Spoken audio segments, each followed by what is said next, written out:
In 2002, the guitarist for a Philadelphia rock band was getting ready for his show. He felt the usual pre-show buzz of nerves and excitement as he peeked out from backstage into the venue. The place was absolutely packed. When the house lights dimmed, he took his place on stage alongside his bandmates and strapped on his guitar. Then he flipped on his amplifier and watched as the drummer counted off the first song. From the first roar of his electric guitar, the crowd danced and shouted.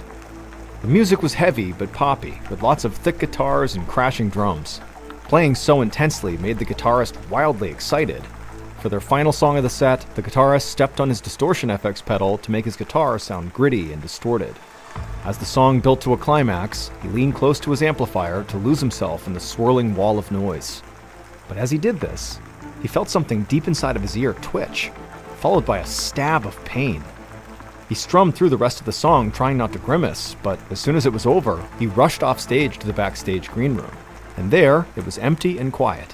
However, he could still barely hear the faint sound of the crowd applauding. And every clap he could hear, even though it was faint, hit his eardrum like a nail being driven into his skull. 2001, a suburban mom in her late 50s, named Cindy Truman, stood nursing a beer inside of a Philadelphia dive bar. The venue had a small stage in the corner where her 31-year-old nephew, Jackson Domenico, would soon be playing with his band. Cindy didn't know much about the kind of music her nephew made, but according to her son, it was very loud. She noticed one of her nephew's friends, Matt Chambers, at a table against the wall. He waved her over, and he warned Cindy to prepare herself. Jackson's performances could get pretty crazy. About 10 minutes later, the lights turned down, and Jackson walked on stage carrying a guitar, and he was followed by a second guitarist and also a drummer. The music started off soft and dreamy, but gradually, Jackson layered loops of noise into a chaotic cloud of sound. Cindy had never heard anything like it. There was no melody or chorus. It honestly just sounded like a thunderstorm. The music echoed all around the room, building into a roar. Cindy at first tried to enjoy it, but honestly, the noise was overwhelming. At some point, she set her beer down and just stuck her fingers in her ears. Glancing around the room, she was surprised to see that pretty much everybody in there seemed to be enjoying this. In fact, there was a group of guys with long hair standing right in front of the stage, swaying violently, headbanging to the music. Then, at some point, the drummer started going into this frenzy and smashing all his cymbals, while Jackson laid on his back and stuck his head right in front of the bass drum. He kept thrashing at his guitar until the drummer picked up one of his smaller drums and hurled it at a speaker. Then Jackson and the other guitarist began bashing their guitars against their amplifiers. Each hit made a clanging, deafening roar like steel beams clattering to the ground. But the crowd just chanted and cheered with everything they did. After the set finally came to an end, Cindy found herself shaking her head like she had water stuck in her ears. Matt laughed and asked her how she liked it. Cindy admitted this was definitely not her taste, but she was happy to see her nephew pursuing something he loved. Matt told Cindy that he agreed with her and thought the music sounded like an airplane landing, but he agreed it was great to see Jackson having so much fun. A few minutes later, Jackson came out from backstage and joined Cindy and Matt at the table. He was smiling ear to ear and covered in sweat. Cindy gave him a big hug and said congratulations. Then she asked him when his next show was. But Jackson shouted that his ears were ringing too loud for him to hear anything. He told her this only lasted for a few hours after his show, and then it went away. A small price to pay for getting to do the thing that he loved most in the world. The following year, in the spring of 2002, Jackson sat inside of a French airport terminal waiting to board a flight back home. He had just finished up a month-long tour of England and other European countries, playing guitar for a different band than his usual group. Normally, he would have loved for the tour to last as long as possible, but this time he was actually pretty eager to get home to Philadelphia. A few weeks ago, something had happened during one of their shows. Jackson had been on stage playing guitar, getting lost in the music like always, when he felt something inside of his ear spasm, or maybe even snap. At the time, he was so focused on just getting through the show that he hadn't thought much of it. Their performances were always very loud, so it was common for his ears to feel a bit battered afterwards. But this time was different. The following morning, Jackson's ears were not ringing. They were throbbing. It was hard to describe. His ears hurt in ways that they never had before. Now, normally, after a particularly loud show, Jackson would notice that sounds were a bit muffled, like his hearing had been temporarily dulled by the excessive volume. But this now was the opposite. His ears felt intensely sensitive and full of pressure, similar to the way they felt on an airplane during takeoff or landing. Although this feeling was much worse than that, and much weirder. Jackson's hearing was now so sharp that even the smallest sound seemed so loud. Just walking down the block to the pharmacy to buy earplugs had been an ordeal because of ordinary sounds. Buses braking, shop doorbells ringing, movers shouting as they unloaded a van. It felt like the everyday sounds of the city were attacking him. When it was time to board the plane, Jackson switched with his bandmate and took the window seat to try to isolate himself as much as possible. His earplugs helped a little, but not enough. Jackson pulled his beanie down over his ears, closed his eyes, and slumped against the window. He hoped the cabin pressure wouldn't make his ears feel worse than they already did. Jackson promised himself that the second he got home, he would make an appointment to see a doctor and find out what was going on with his ears. He needed to get this fixed in time for his next show. Another year later, on an autumn afternoon in 2003, Jackson lay on his back with his arms at his side, gritting his teeth in pain. He was inside a white cylindrical MRI machine that was so giant it looked like part of a space shuttle. For over half an hour, Jackson flinched as the machine droned, pulsed, and screeched. Anyone would find its harsh mechanical sounds abrasive, but for Jackson, they were torture. The session left him feeling totally ragged. But Jackson didn't have a choice. Ever since returning to Philadelphia from his European tour last year, Jackson's hearing had only grown more sensitive. Now every sound, even extremely quiet ones, caused him stabbing physical pain. Making it through a regular day in the city with all its harsh noises was nearly unbearable. However, despite a full year of medical appointments, Jackson's search for a cure so far had been fruitless. Jackson had visited every type of specialist: ear, nose, and throat doctors, neurologists, audiologists, psychiatrists, even dentists. Each of them had different theories about what might be causing Jackson's sonic sensitivity, but none of them knew for sure. But even more disappointing was that none of the doctors knew how to fix Jackson's condition, or if it was even possible to fix.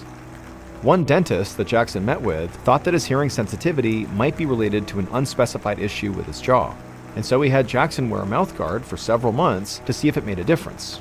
But it didn't. Another doctor suggested that Jackson try sound therapy, a method that used gentle ambient background sound to recalibrate the ears. But Jackson couldn't take it. Even at the lowest volume, the soft sounds felt like steel wool scouring his brain. Other doctors proposed more holistic remedies, like acupuncture, while some just told Jackson his best bet was painkillers. And so Jackson tried a wide variety of medications and treatment, but he never got more than short-term relief. The pain always returned, just as severe as before. Finally, all the sounds of the MRI machine sort of ebbed down to a hum, and then the machine went quiet. The table that Jackson was lying on slid out from the tunnel of the machine. Once he was out of the MRI, Jackson sat up, his head in a fog. He felt battered and woozy from the long, noisy session. Jackson's doctor told him that he would assess the results of the MRI scan and be in touch soon. Jackson thanked him, but realistically, he didn't feel optimistic. So many of the doctors he had seen had told Jackson they just couldn't determine anything actually medically wrong with him. Some of them even implied that the pain might be psychological, like Jackson was just imagining it. Jackson carefully inserted his custom earplugs and then stepped out of the clinic into the cold, windy parking lot. His mind wandered as he drove to his Aunt Cindy's house in the suburbs, where he was currently living in her basement. It was not an ideal living situation, but it was at least a lot quieter than his apartment in the city. Plus, Cindy had loaned him her old car so he could drive to his office job at a cable company instead of taking the bus. Being able to roll up the windows and keep the noise of the world at a distance was life-saving right now.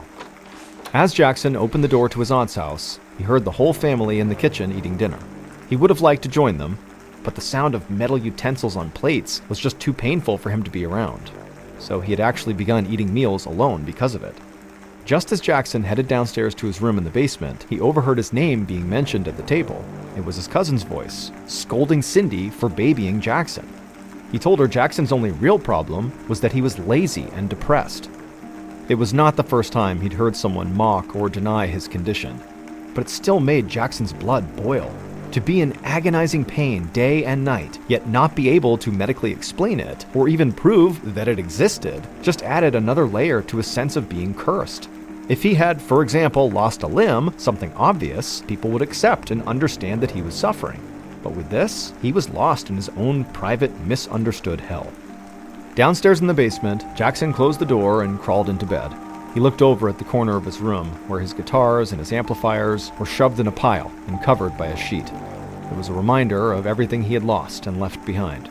He hadn't been able to play guitar for the past year, ever since his hearing had become painful. And in losing music, Jackson felt like he'd lost part of himself, and he was scared he might never be able to get it back. He swallowed a few painkillers and then put a pillow over his head. All he could do was try to shut out the world and disappear. The next morning was like all the rest. Jackson woke to the sound of muffled footsteps upstairs, which to him sounded like a giant stomping around. Jackson crawled out of bed and dressed for work. Thankfully, his boss was understanding and flexible about all of Jackson's doctor visits. If anything, his boss actually seemed pleased that Jackson had stopped requesting extra time off for music tours. After a stressful drive through morning rush hour traffic, Jackson clocked in and went to his cubicle. Even with his earplugs in, the click of keys on his computer felt like little tacks poking into his skull. Luckily, his work phone, which rang often, could be permanently muted, so there was just a little flashing light to indicate when a call was coming in. At first, Jackson had tried to explain his condition to some of his coworkers, but they had so many follow-up questions. And frankly, conversation itself was just so painful for him that he wanted to avoid it. So now he basically avoided all of them. He ate lunch alone at his desk, using only paper or styrofoam dishes. Anything else was too loud. Before this all started, Jackson had not minded his boring job because he was always daydreaming about new music to make, or anticipating a music gig coming up. But without music or a social life to look forward to, his routine became increasingly joyless. Driving home, he couldn't even listen to the radio. He just sat silently inside of his metal box and tried to avoid getting honked at. Back at his Aunt Cindy's house, he slipped quietly in the back door and went downstairs. Day after day felt just the same, like he was a ghost trapped outside of life looking in. Jackson turned on his computer and emailed a few music friends. He tried not to sound bitter, but it was hard when all of his old friends were still making records and playing shows and going to parties like nothing had changed. Just then, his Aunt Cindy cracked open the door, holding a plate of dinner. She tiptoed inside and then handed Jackson the food and took a seat on his bed. She whispered for him to not give up hope. She promised they would not stop looking for a doctor who could help him, but Jackson just nodded blankly. Then he went to the corner where his favorite Fender guitar lay beneath the sheet. He grabbed it and handed the guitar to Cindy and told her to give it to his cousin Megan, who had just started taking guitar lessons. Jackson had played this particular instrument in every single one of his performances since he was a teenager, but now he couldn't stand to be around it anymore.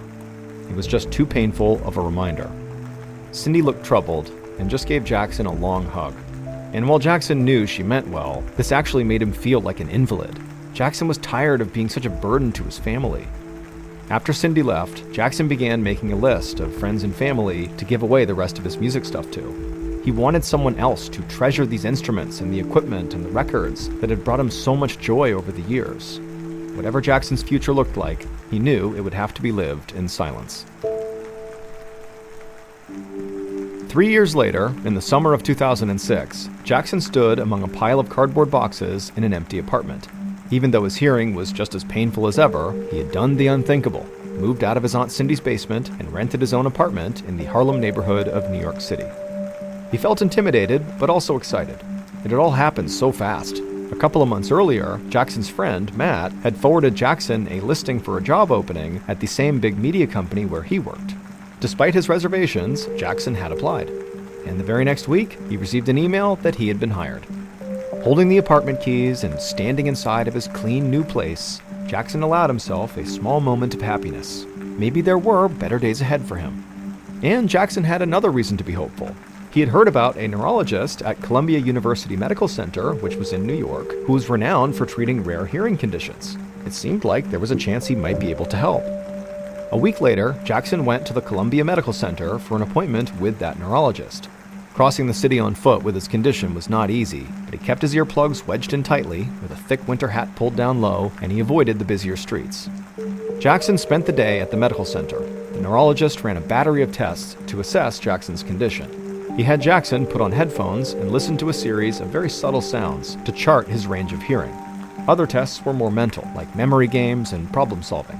The neurologist also studied Jackson's other senses, like his vision and sense of touch. And so Jackson left the clinic feeling sort of unsure about what had just happened, but he was cautiously optimistic. A couple of days later, Jackson received a call at work. It was the neurologist, and he got right to the point. After thoroughly studying all the test results, it was evident that Jackson's condition was permanent. The neurologist was familiar with Jackson's condition, and unfortunately, there was nothing he or any other medical professional could do to reverse it. Jackson hung up the phone in a daze. Despite everything he had gone through the past few years, he had always held out a small sliver of hope that some doctor out there might know of an experimental surgery or an expensive hearing aid or something that could cure or at least alleviate most of his condition. But here, finally, was the diagnosis Jackson had been dreading. It felt like his fate was officially sealed. Music had always been his reason for living, his passion, his escape, his one gift in this world. And now it had been officially ripped away from him forever. Jackson walked to his apartment like a man on death row. His head hung low as he trudged through the chaotic streets of New York. Gridlocked taxis honking at each other, hot dog vendors shouting up and down the block, loud musicians playing on every corner. Jackson flinched at the sharp stab of every sound. Back at his apartment, Jackson sat down on the floor and loaded a pipe with marijuana, and then he lit it. He held in the smoke as long as he could, then leaned back and closed his eyes. He felt like he had reached the end of the road. It had been simply too much pain for too long, with no end in sight.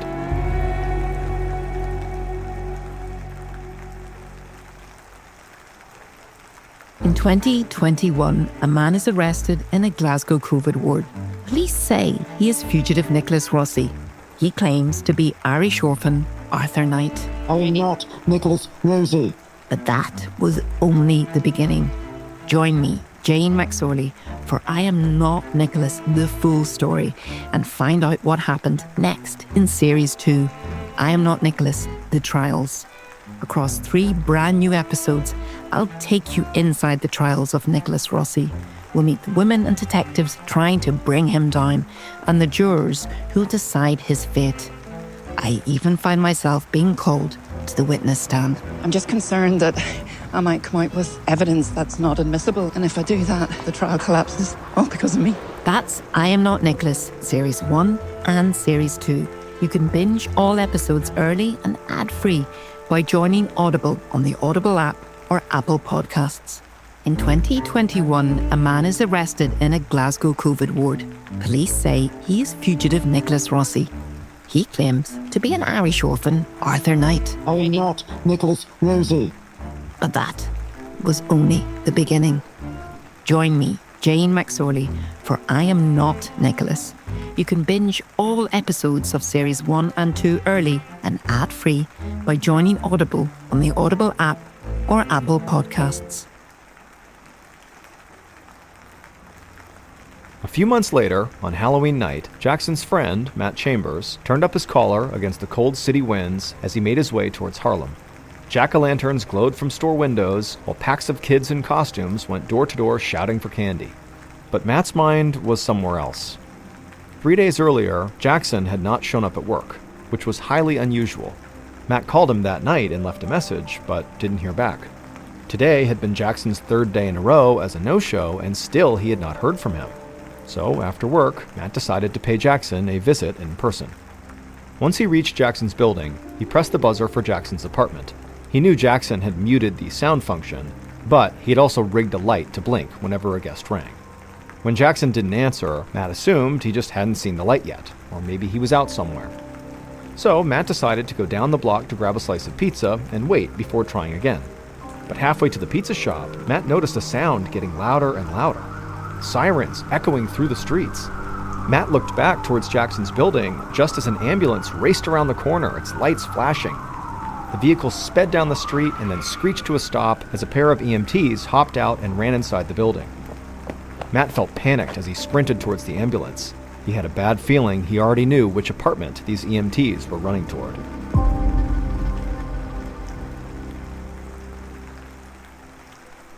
Later that week, Matt stepped inside of Jackson's place for the first time in months.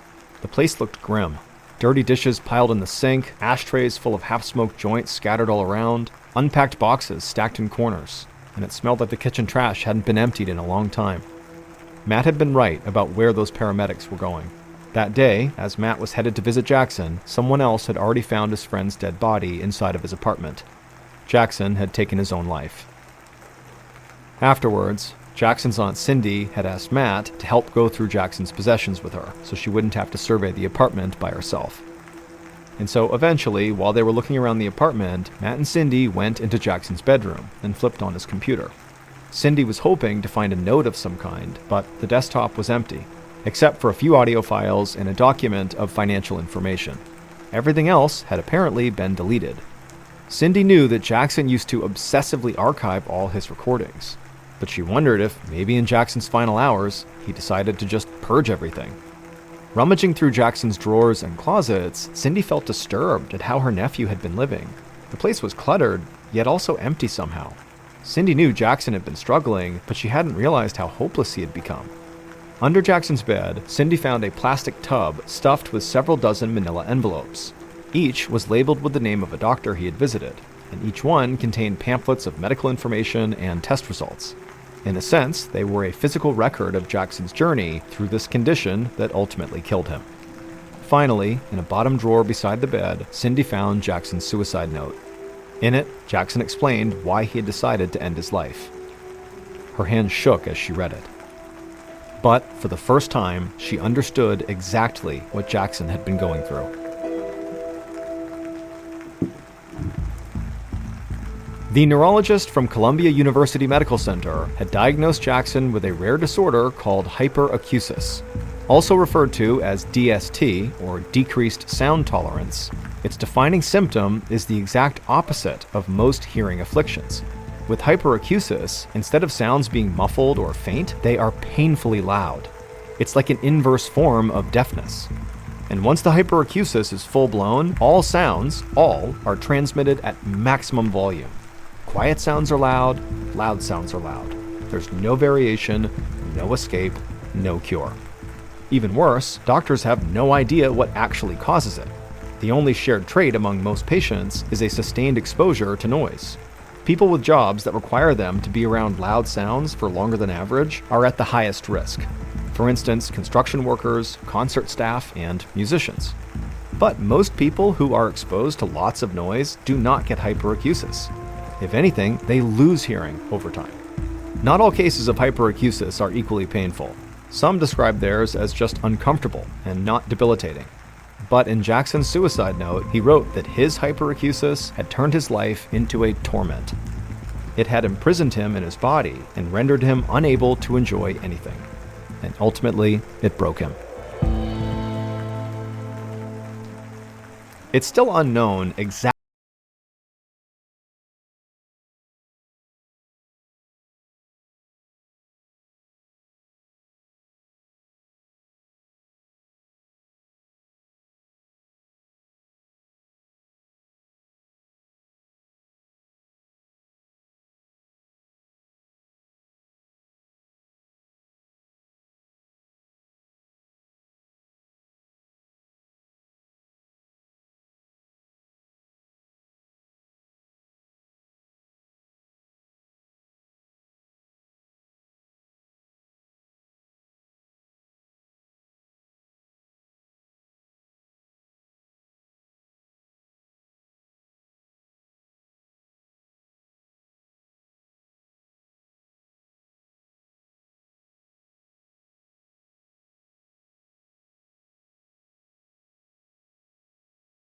a long way to go.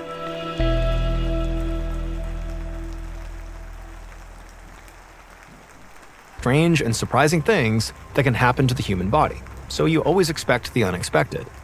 But in today's episode, the subjects of our two stories are truly bizarre.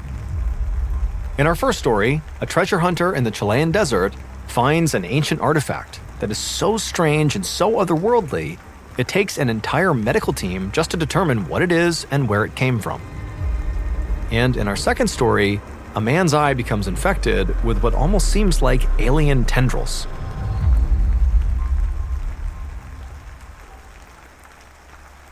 Summer day in 2003, a man named Carlos Ocampo took a long drink from his water bottle. He had spent the last 4 hours digging for treasure in the Atacama Desert region of northern Chile. He was searching around an abandoned church in a ghost town called La Noria. He was looking for artifacts left behind by the mine workers of the last century. Collectors paid good money for the tools, the clothes, and the other items that were abandoned here as much as 100 years ago. Carlos was completely alone. Nothing moved except the lizards and small rodents that scurried for shade behind the rocks and piles of rubble. Between the hot wind, the silence, and the lonely rocky landscape, Carlos might as well have been walking on the surface of another planet. Carlos took a final drink from his canteen and sighed. He was out of water, and he knew it was time to call it a day. But as he turned over one last pile of dirt with a shovel, he spotted a piece of leather in the rubble. He dug it up and realized it was some kind of small pouch. When he dusted it off and reached inside of it, he pulled out this bundle of old yellowed linen. And when he unfurled the linen, he found what looked like a doll inside of the cloth.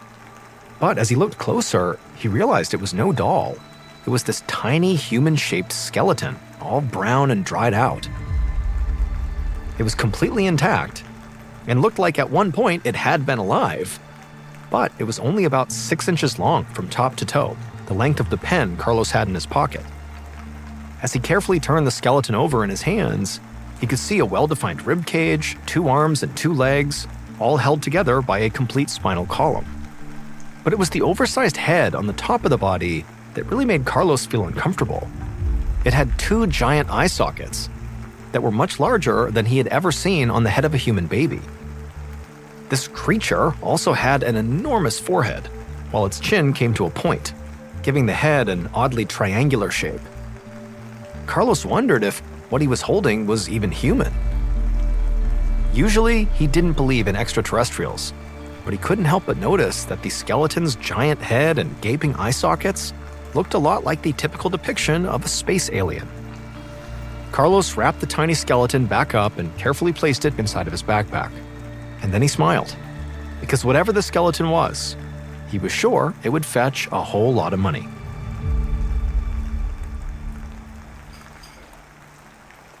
In 2012, 9 years after Carlos made the discovery in Chile, an immunologist named Dr. Grant Nash sat at a bar in Palo Alto, California, with his friend and fellow doctor Stephen Simpson. Dr. Nash finished his beer while Dr. Simpson scrolled through his phone, looking for a very specific picture. The 2 doctors liked to meet up for darts and a couple of beers on the weekends. Dr. Simpson was a bit of a space exploration geek, and he liked to update Dr. Nash on the latest NASA missions. But tonight, he wanted to talk about something else. According to Dr. Simpson, there were rumors going around that someone had discovered a fully intact alien skeleton. Dr. Nash was skeptical, but after a moment, Dr. Simpson had found the photo he was looking for. And when Dr. Nash saw the image of a tiny humanoid skeleton with bizarre proportions, his jaw dropped. The bar they were in had gotten crowded and noisy, and so the 2 of them moved to a quiet corner where Dr. Nash could examine the image more closely. He quizzed his friend on the full story of the skeleton. Dr. Simpson told him that researchers were now calling the skeleton Ata, short for the Atacama region in Chile where it was found. This skeleton was so unusual that a collector in Spain had bought the specimen at first sight. Dr. Simpson said that as far as he knew, no genetic experts had been consulted to determine where the skeleton had come from. So with no hard evidence, speculation was now running wild. Was this a newly discovered species of ancient human? Or possibly, could Ata be an alien being from another galaxy? One prominent UFO expert certainly thought so. He was so intrigued with Ata that he was making a documentary about the skeleton.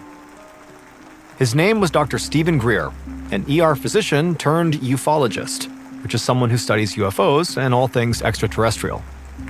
Due to the skeleton's small size and peculiar-shaped head, Dr. Greer seemed absolutely certain that Ata was the skeleton of an alien life form. And Dr. Nash couldn't blame him. The skeleton was so well-formed, it seemed like it had to have belonged to a being who had lived at least a few years. But it was so tiny, only 6 inches long. No human that small could ever survive outside the womb. On top of that, there were other indications that Ata could be an extraterrestrial, from its elongated head to the fact that Ata had fewer ribs than a normal human. Dr. Nash wasn't ready to fully buy into the idea that Atta was an alien yet, but he did feel like there were legitimate questions that needed answers. So, the next day, Dr. Nash did a little internet sleuthing and emailed the producers of the documentary. Although he worked as an immunologist, Dr. Nash had a PhD in genetics. He offered his expertise in that field to help determine where Atta came from.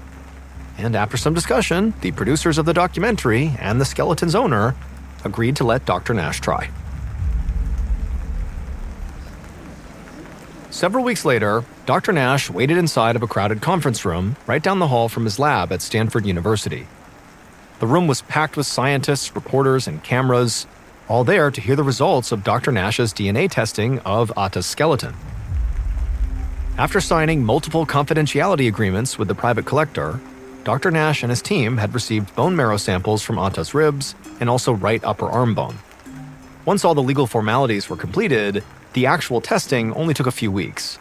But then they kept the results quiet until now, the big reveal. The usually quiet halls of the research lab buzzed like a school cafeteria as they waited for Dr. Nash to begin. But he was waiting for his friend, Dr. Simpson. Dr. Nash wasn't about to let his friend miss out on the big test results. Finally, Dr. Simpson came through the door, and Dr. Nash walked to the podium to give his report. He told the room he had tested Atta's DNA against multiple strains of known DNA, human and animal. He revealed that he even used the DNA from his own blood as part of the control sample. He said that there were still many questions about Atta that DNA alone could not answer. But the DNA sample he analyzed had settled the biggest question on everyone's minds. And unfortunately, it was not the results everybody was hoping for. According to the data, Atta was not a space alien. She was a little human girl, with DNA from both native indigenous Chilean people as well as Europeans. That meant she had to have been born sometime after 1500, when Europeans colonized what is now South America and began reproducing with local people. Dr. Nash could feel the disappointment in the room now that he had ruled out the possibility of alien life. But he reminded everyone that there were still so many things to learn about Atta, such as why was her head so elongated and strange? Was it really possible for a human that small to survive outside the womb?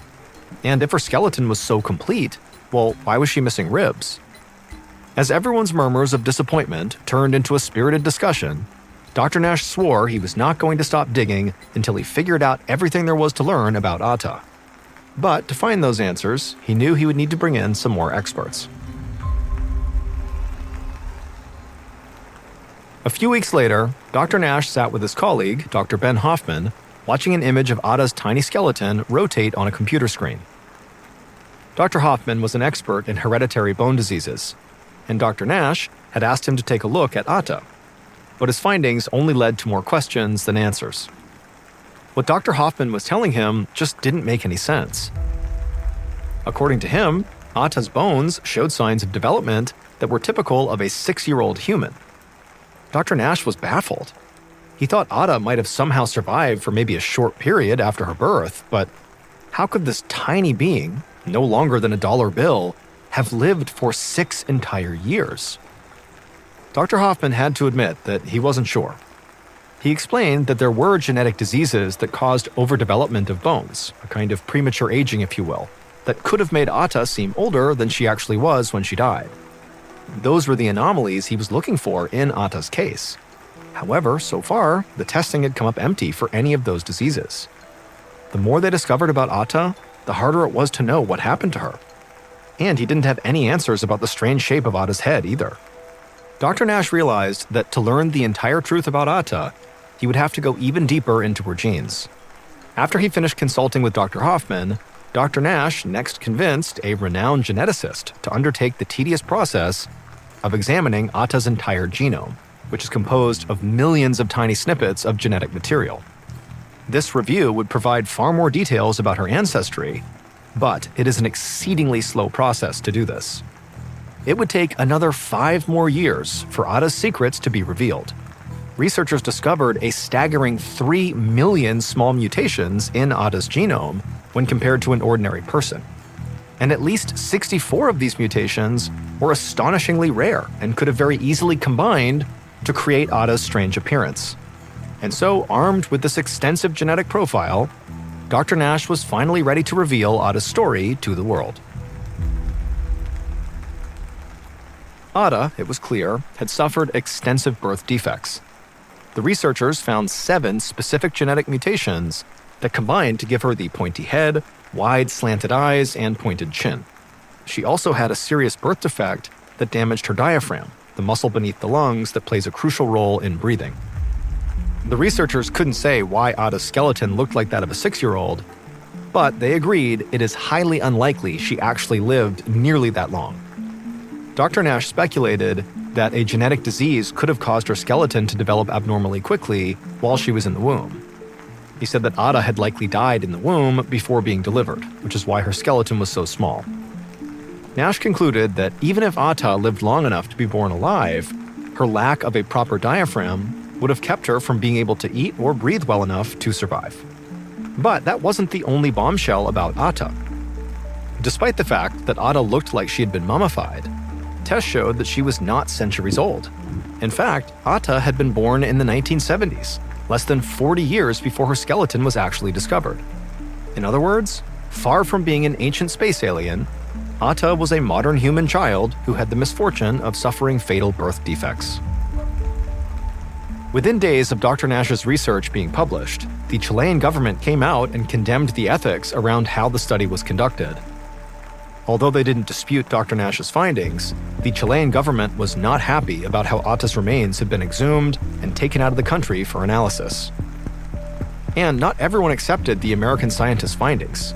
A separate group from New Zealand conducted their own 2018 study that found no signs of major birth defects. They concluded that Ada was basically normal and her skeleton was at the same developmental stage as a 15-week fetus. They concluded that her head could have become disfigured during a premature birth. And yes, there are still people out there who believe Ada is an alien. As proof, they point to the initial tests that showed only 92% of Ada's DNA matched a human's. However, later tests challenged that claim. Most of the DNA that didn't seem human had simply been degraded from Ada's decades of lying out in the desert. Dr. Nash and his colleagues stood by their findings, but they agreed with their critics on one point. They agreed that Ada should be returned to her homeland so she could be properly buried. Sadly, though, it does not seem like their calls have yet been heeded. As of 2018, Ada's skeleton still remains somewhere in Spain in the possession of the collector who bought her.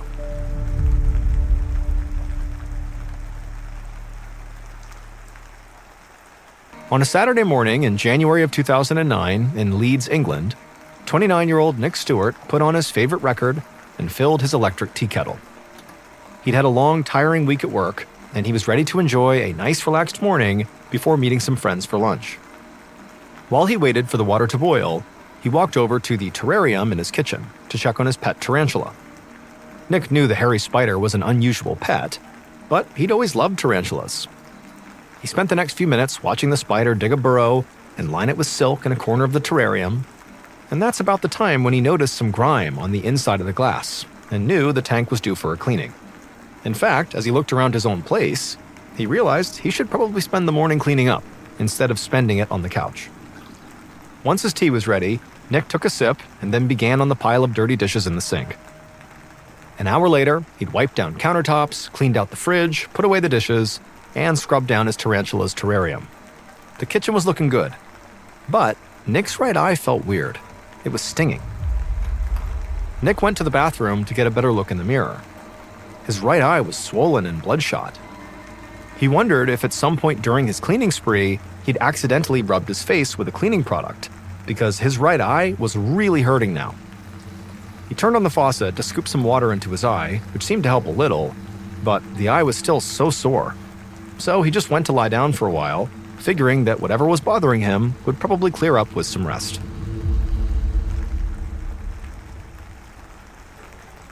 A few days later, Nick sat on a doctor's examination table with his right eye clenched shut. The eye was still watery and red, and now it was sensitive to light. Even the overhead lights in his doctor's office felt too bright. The doctor told Nick to open up his right eye. Then he tried to inspect it with a pen light. But Nick flinched as soon as the doctor shone the light into his pupil. He apologized to the doctor and tried his best to force his eye open, but it was itchy and stinging and he just couldn't do it. And so in order to keep his eye open, the doctor had to use a device called a speculum that helped push Nick's eyelids away from his eye. Nick gritted his teeth as his doctor aimed the pen light over the surface of his eye. It burned so badly that Nick could feel his tear duct welling up and water streaming down his face. The doctor finally, mercifully, clicked off his pen light, and Nick closed his right eye again, feeling instant relief. The doctor said there was some good news. Nick was actually suffering from a common condition, conjunctivitis, or pink eye. Pink eye occurs when the thin, clear membrane that covers the eye and the inside of the eyelid gets inflamed. It can be caused by bacteria or a virus, or even an allergic reaction. Either way, it explained why Nick's eye was bright pink and irritated. The doctor told him that pretty soon, his eye would actually start discharging yellow or greenish pus, but that was normal. It sounded gross to Nick, but he was relieved it was nothing more serious. The doctor prescribed an antibiotic cream for him to use around his eye. He warned Nick that he would be contagious for a few days and so should just stay home, at least until the redness cleared up. But he'd be fine soon enough and could go back to his normal routine. 3 weeks later, an ophthalmologist, or eye doctor, Dr. John Camden, stepped into an exam room to meet his new patient, a young man named Nick. Nick was sitting hunched in his chair, his right eye still red and watery. He was clearly in severe discomfort. Nick said that his right eye had been painfully inflamed for the better part of a month, ever since he cleaned his apartment one Saturday morning. He'd been using this antibiotic cream that his doctor had prescribed for pink eye, but it didn't help. His eye was still swollen and still sensitive to light, and now his vision was getting blurry too. And occasionally these black specks would appear in his vision, and sometimes the specks would look almost gray, like translucent strings floating around. Dr. Camden promised he would figure out what was going on. First, he tested Nick's visual acuity, which is the eye's ability to see fine details. And he found that the vision in Nick's right eye was significantly worse than his left, which made sense because that was the eye that was inflamed. But Dr. Camden wanted a closer look. He placed eye drops in Nick's eyes to dilate his pupils, then had Nick sit down in front of a specialized microscope that let Dr. Camden see a magnified version of Nick's eye, both inside and out. He had Nick place his head against a chin rest and forehead support, and then shone a bright light directly into Nick's eye. He knew the light was bothering Nick, so he did his best to move quickly as he focused the microscope. Dr. Camden examined the front of Nick's eyes, and right away he noticed something interesting about his right eye. The blood vessels were inflamed, with scattered white spots all around the eye. Those symptoms were consistent with a viral infection called keratoconjunctivitis, an extreme form of pink eye, and that could be a big problem for Nick. The virus that causes keratoconjunctivitis could permanently damage Nick's eye. It could also attack other parts of his body, including his respiratory tract, his gastrointestinal system, even his kidneys and urinary tract. Dr. Camden felt like he'd seen enough to make a diagnosis. But just as he was about to turn off the microscope, something else caught his attention. He told Nick to hang on for just another few seconds. There was something strange in Nick's right eye. He refocused his instrument, and then he saw what looked like a cluster of tiny spears sticking out of the surface of Nick's eyeball. He zoomed in even closer and realized these little spears looked like hair. Dr. Camden was shocked. He realized that very likely the cause behind all this discomfort were these hairs. On one hand, that was good news. It meant Nick very likely did not have a virus. But that also left Dr. Camden with two questions. Where did these hairs come from, and how much damage had they caused? He knew he would need to have a closer look.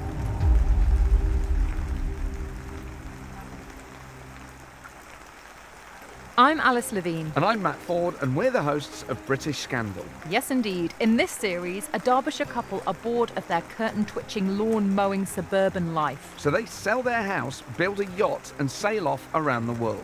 Which sort of sounds idyllic until a sperm whale sinks their boat and they begin to starve. Oh yes, and they didn't bring a radio because real sailors don't use radios. Right? This is the story of Mrballen and Maurice Bailey. And the 117 days they spent lost at sea. Follow British Scandal wherever you get your podcasts or listen early and ad-free on Audible. In 2021, a man is arrested in a Glasgow COVID ward. Police say he is fugitive Nicholas Rossi. He claims to be Irish orphan Arthur Knight. I am not Nicholas Rosie. But that was only the beginning.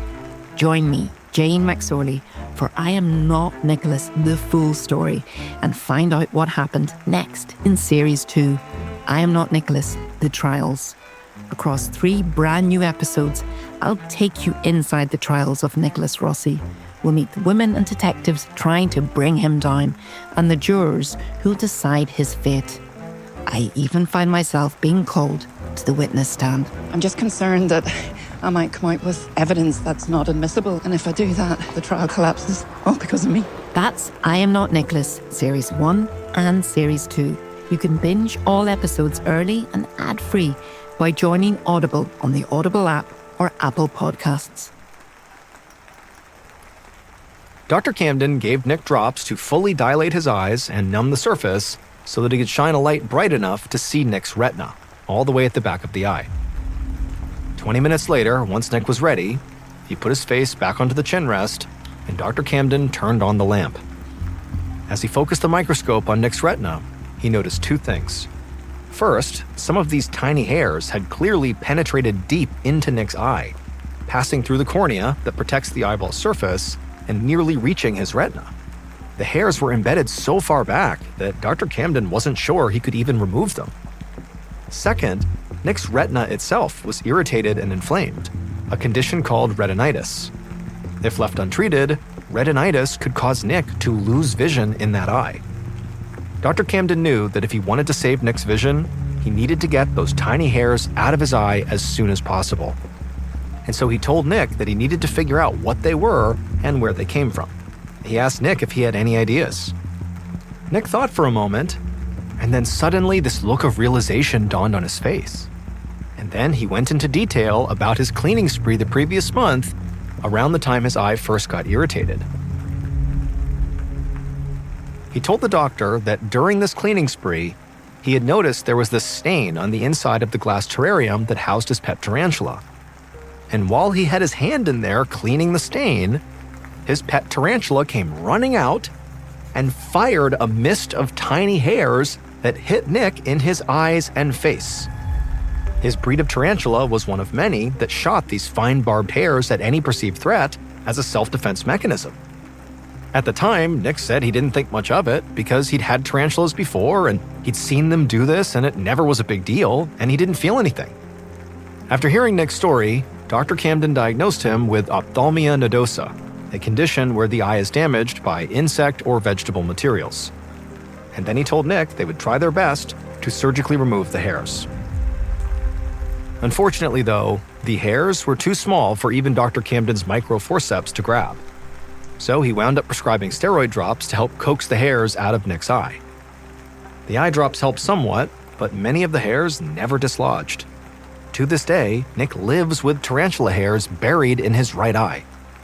They cause him mild discomfort and occasionally create floaters in his field of vision, which can appear as white spots or even sometimes cobwebs.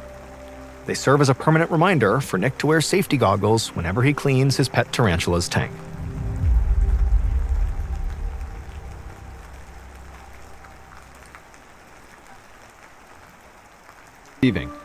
That's especially true in the medical world. One disease can be mistaken for another, and if you make the wrong diagnosis, the consequences can be deadly. In today's episode, we're covering 2 stories that are not what they seem. Both concern women whose alarming symptoms are being caused by something doctors never expected. In our first story, a woman is suffering from nausea that's so extreme she's basically on the brink of death. And in our second story, another woman suddenly starts acting drunk at work. But she hasn't had a drop to drink.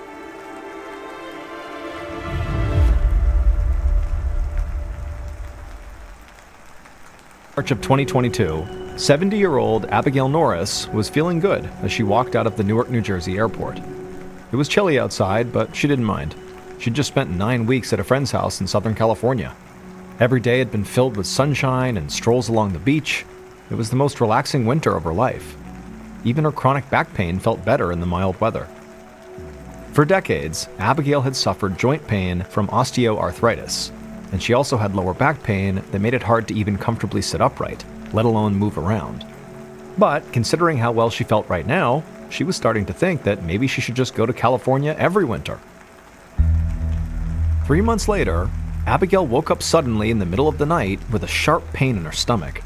She fumbled for the lamp on her bedside table, flicking on the light just as another stabbing pain hit her. She groaned and curled up into the fetal position until the room started spinning. Then a wave of nausea hit her, and she hurried to the bathroom just in time to lean over the toilet to vomit. And she would vomit into that toilet bowl over and over again until she was coughing up this yellowish-green bile that came from her liver. And every time she felt like she was done throwing up, another wave of nausea would hit and she would throw up again. It was actually Abigail's third vomiting fit in the past few months. She'd gone to the emergency room the last 2 times, but the doctors didn't know what was wrong. Both times, the pain went away on its own and she was discharged. She had no idea what was causing these symptoms. At first, she wondered if maybe this was some awful side effect of a migraine, which are very severe, debilitating headaches.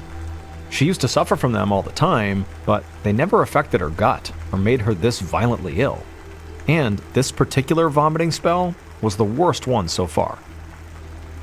More than an hour passed by before Abigail felt certain she was done throwing up.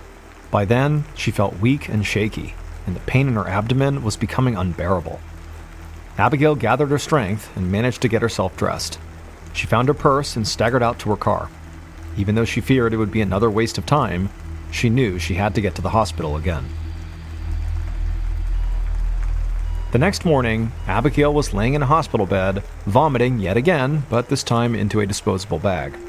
She had been admitted to the hospital, and then an ER doctor had ordered blood and urine tests along with a CT scan of her abdomen.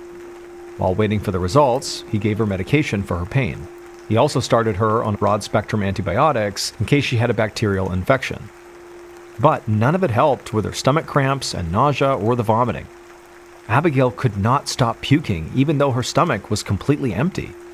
She was exhausted and her stomach hurt so badly that when she wasn't throwing up, all she could do was lie in bed with her eyes closed. Just then, Abigail heard someone come into the room, but she felt too weak to open her eyes.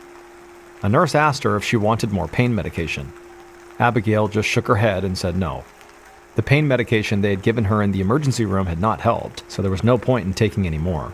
Besides, Abigail felt like she'd just throw up anything they put in her system, so she'd rather tough it out and let her stomach rest.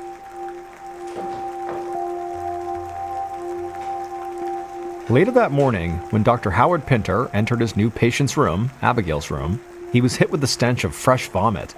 The acid smell lingered in his nose as he approached her. Abigail lay motionless on the bed, her eyes closed. She looked too weak to move. Her face was pale and glistened with sweat. The hair around her face was soaked through and matted to her forehead. It was clear she'd had a long and sleepless night. Dr. Pinter said her name, and he watched as her eyes fluttered weakly, but she didn't say anything. He realized this was likely the closest thing to a hello that she could muster. He asked her if she could tell him where the pain was coming from, but all Abigail could do was make this low moaning noise, as though talking took too much work. So, Dr. Pinter began an exam, and he pressed gently on her abdomen, asking if that made the pain worse. If he could figure out exactly where the pain was coming from, it would help him diagnose her. But Abigail didn't even seem to notice his hands on her, so he just continued to press up and down on her belly, trying to pinpoint the origin of her pain, but she didn't react to anything he was doing.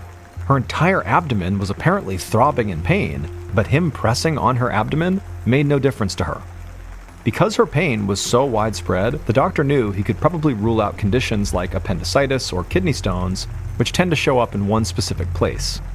But there was a laundry list of other conditions that could cause abdominal pain like this, and so Dr. Pinter hoped that the true cause would show up either on her CT scan or her lab work. An hour later, Dr. Pinter sat at his desk looking over Abigail's blood test results, as well as images of her abdomen from the CT scans. On these scans, he couldn't see anything that would cause pain throughout the entire region, but something seemed to be wrong with the quality of the images. He looked through her medical records, and he quickly found an explanation. Abigail had had a small device called a nerve stimulator implanted in her abdomen years ago to help treat her chronic migraines. It worked by sending electric pulses to her nervous system to alter the way her brain experienced pain. However, since the device was electronic, the interference from it was reducing the picture quality of our CT scans, which made it hard for Dr. Pinter to pinpoint the cause of Abigail's stomach pain. But the scans were not the only thing that troubled the doctor. There was also her lab results to consider. Her white blood cell count was extremely high, which suggested she was fighting off an infection or inflammation. And the doctor saw yet another problem too.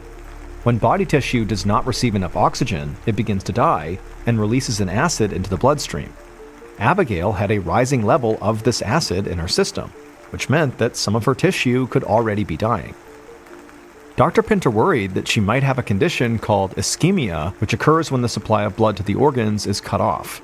This condition can lead to a heart attack or stroke. Unfortunately, the CT images were not good enough to identify any blockage in the blood supply that could be causing ischemia. However, Dr. Pinter knew he had no time to lose. He grabbed his phone and called down to the cardiology department and scheduled Abigail for emergency surgery later that afternoon. He needed a vascular surgeon to literally open up her abdomen and look to see if something was blocking her circulation, and also to remove any dying tissue. A few hours later, Dr. Pinter received a call from the surgeon who had performed Abigail's procedure. The good news was that Abigail came through the surgery just fine. Her organs looked perfectly healthy, and her blood vessels were functioning properly. She did not have ischemia. In fact, it looked like there was nothing wrong with her arteries at all. Dr. Pinter was glad to hear that Abigail looked healthy, but in reality, she was still very sick with something, and now he had no idea what could be causing these stomach cramps, the high white blood cell count, and the rising level of acid in her body. What he really needed was to get Abigail strong enough so she could speak. That way she could answer questions about her pain and her previous vomiting spells. Without her talking, he feared they'd never get to the bottom of her issue.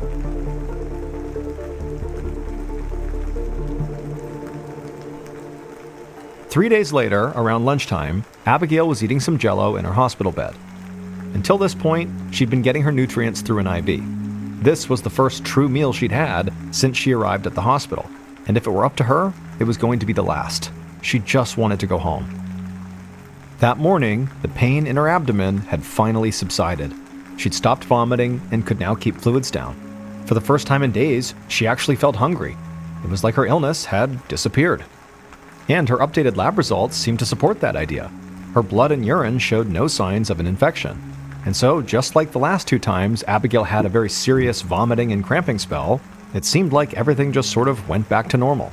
The medical staff didn't have an explanation for why she was suddenly better, and so Abigail felt like she was just wasting time and money by staying in the hospital. But a moment later, Dr. Pinter appeared in the doorway, and he told Abigail that he might have an explanation for her pain. Abigail was surprised, but intrigued, and asked him to explain. Dr. Pinter said he had two theories. The first was that she might have a rare nerve condition called abdominal migraines. He explained that when Abigail first arrived at the hospital, he had pressed a hand on her stomach to see where the pain was coming from. That's what made him think that she might be suffering from nerve pain, one of the few types of pain that does not respond to pressure. Plus, Abigail had a history of regular migraines, and he explained that abdominal migraines are related to migraine headaches, but they show up as abdominal pain, nausea, and vomiting, rather than the more typical headaches. Dr. Pinter said the other possible theory for what was causing her pain was that she could be suffering from abdominal epilepsy, a very rare type of seizure that causes severe abdominal pain. It's most common in children, but adults can suffer from it as well. And so he asked her if she wouldn't mind staying at the hospital long enough to let the neurology team examine her. Abigail admitted that Dr. Pinter might be onto something, but she just could not spend any more time in the hospital. So she made a deal with him. If he discharged her, she would book an appointment with the neurologist who had been treating her migraines over the past 20 years, to see if maybe he thought either of those theories were what was going on with her. Dr. Pinter said they had a deal. The following day, Abigail was home and she sat down at the desk in her bedroom. She logged onto a Zoom call for a meeting with her neurologist, Dr. Randall Bergen. Dr. Bergen was not just a neurologist, he was also a psychiatrist, and he had been Abigail's doctor for over 2 decades, though she hadn't seen him in a long time. When her nerve stimulator was implanted a few years ago, her migraines had cleared up almost completely, so there really hadn't been a need to speak to him. But now she told him all about her vomiting spells and Dr. Pinter's theories that maybe she had abdominal migraines or seizures. She also told him about her blood tests, CT scans, and exploratory surgery. None of the doctors could find evidence of anything physically wrong with her. And finally, she told him how her pain just suddenly went away after a few days in the hospital. And she said the same thing had happened twice before since coming back from California. Dr. Bergen was quiet for a moment, clearly thinking over all the information. Then, he asked her a question that nobody had thought to ask her before. Dr. Bergen wanted to know if Abigail smoked marijuana. Abigail was surprised. She assured him that she had never smoked marijuana, but she had eaten it. When she was in California, Abigail's friends kept telling her that weed gummies could help with her chronic back and joint pain, and so she'd given it a try. And sure enough, the gummies had really helped. Whenever she ate a gummy, it was so much easier to move and walk around or even just do housework. So, ever since she got home from California, she'd been eating 6 weed gummies a day. When she was in the hospital, she hadn't told Dr. Pinter about the weed gummies because she was embarrassed. Besides, the gummies were supposed to reduce nausea, so she didn't think it was relevant anyways. That's when Dr. Bergen explained that Abigail was suffering from something called cannabinoid hyperemesis syndrome. It's caused by prolonged use of high-dose cannabis and is characterized by nausea, vomiting, and abdominal pain. Researchers don't know why some people have this reaction to the chemicals in marijuana, but it's thought that the intolerance could be genetic. The good news was that if Abigail discontinued her use of the weed gummies, her painful vomiting spells would stop. And in fact, that's what was happening each time she was hospitalized. She didn't have access to marijuana gummies, and so after a couple of days, the pain would subside. However, the weed gummies made Abigail's life so much better that at first, she actually really didn't want to stop using them despite the downside. So she tried lessening the dosage and the frequency, but still, she would get violently ill and have stomach pains, and so eventually she did stop taking them altogether. And while her lower back pain and osteoarthritis did come back, she at least stayed out of the hospital and has not experienced pain or nausea since.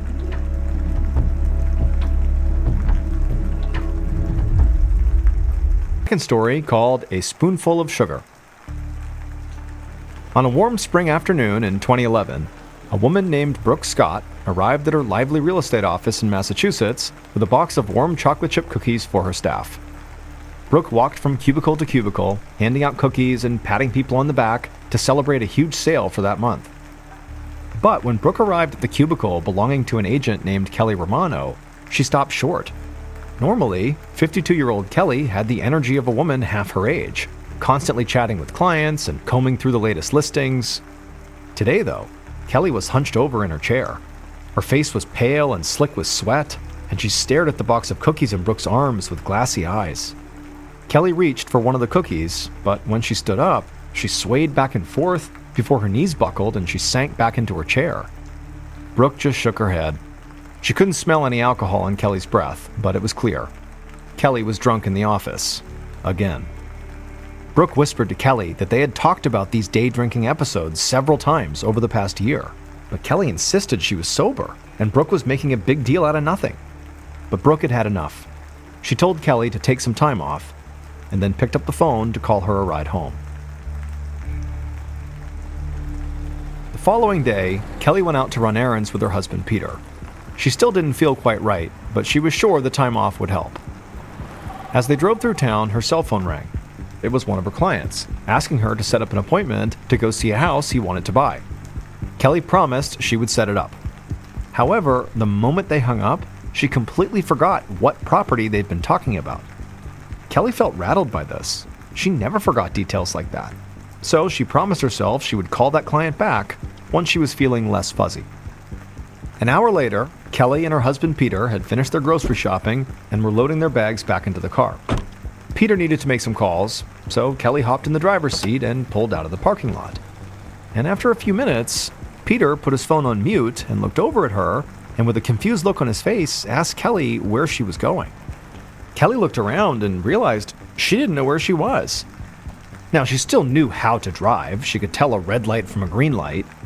But when she tried to remember the way home, she couldn't. She felt like a lost child. At this point, Kelly knew something was definitely wrong. This was not just brain fuzziness. So she pulled the car over, and she and her husband switched spots. And as she slumped into the passenger seat, Peter looked over at her with concern. He asked her if she knew what year it was, or who was the president of the United States. Kelly knew this was a standard way to check someone's cognitive abilities, and she felt a pang of terror as she realized she didn't know the answers to either of Peter's questions. All of a sudden, Kelly could barely focus at all. She felt like her brain was being flicked on and off like a light switch. And then, her mind went completely blank. Suddenly, Kelly opened her eyes back up. She realized she was lying down in her kitchen. She had no idea how she'd gotten there. She looked over and saw Peter crouched next to her, and then she also realized she was surrounded by paramedics. Peter told her she'd been acting strange the entire way home, and when they went to put their groceries away about 15 minutes ago, Kelly had just collapsed, and so Peter had called 911. Kelly nodded, confused, and then just tried not to move while the paramedics checked her vitals. Also, one of them pricked her finger to test her blood sugar levels, and after checking, he told her that her blood sugar was very low, a condition called hypoglycemia that can cause confusion and dizziness. Kelly asked if they were going to take her to the hospital now, but one of the paramedics just shook his head. He said that she should be fine as soon as she got her blood sugar elevated again. So he helped her sit up and then handed her a little package of jelly beans to eat. After a few minutes of eating them, Kelly was feeling better. Before the paramedics left, they told her to always keep some fast-acting carbohydrates like juice or candy on hand for whenever she felt lightheaded or woozy. Even though Kelly was still totally shocked by what had just happened to her, she was grateful to know what was actually wrong with her. This was hypoglycemia. However, she had to figure out why she became hypoglycemic. A few days later, Kelly sat across from her doctor, hoping for a plan or some sort of medicine to keep these episodes from happening to her again. Aside from these episodes being terrifying, she also just couldn't afford for people to think she was drunk all the time. The doctor explained that most likely, her body was making too much insulin, the hormone that regulates the amount of sugar flowing to the cells, especially the brain. Insulin is very important, but too much of it can pull too much sugar out of her bloodstream, robbing cells of their fuel. And so her brain didn't have the energy it needed to help her remember things or talk, and she didn't have the strength to stand up. That's why she was passing out in the middle of the day like she was drunk. But when the doctor looked over her most recent blood test, he was surprised. He told her that her insulin levels were slightly elevated, as if she had just eaten, even though she hadn't. But he told her to just keep an eye on it and keep an emergency stash of jelly beans on hand, just in case her blood sugar plummeted again.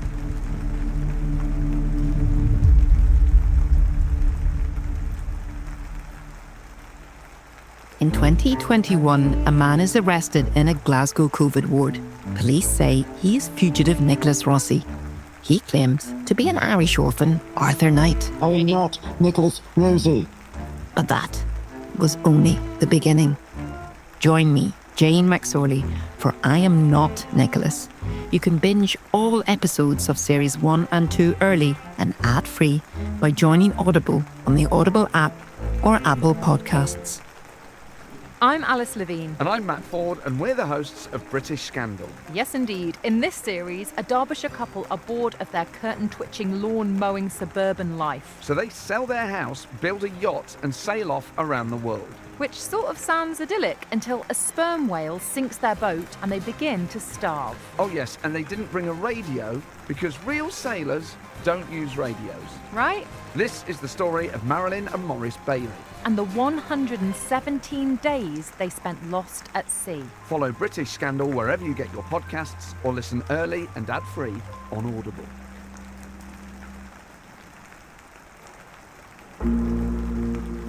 More than a year later, Kelly's husband, Peter, paced around his office with his phone to his ear. He was trying to reach Kelly at work, but she wasn't answering her office line.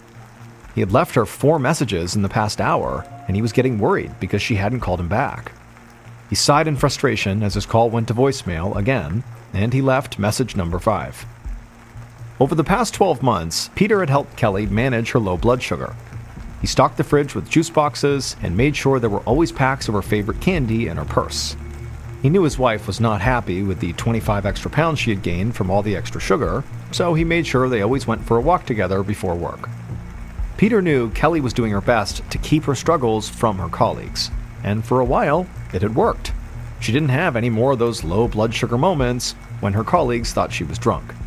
But lately, Peter had noticed her low blood sugar moments were getting more frequent, and Kelly had to eat more and more sweets to snap out of them. And so that's why he had gotten into the habit of calling her at work every afternoon to check in on her. After still not hearing back from his wife, Peter decided to call the front desk at Kelly's office and ask the receptionist to check on Kelly.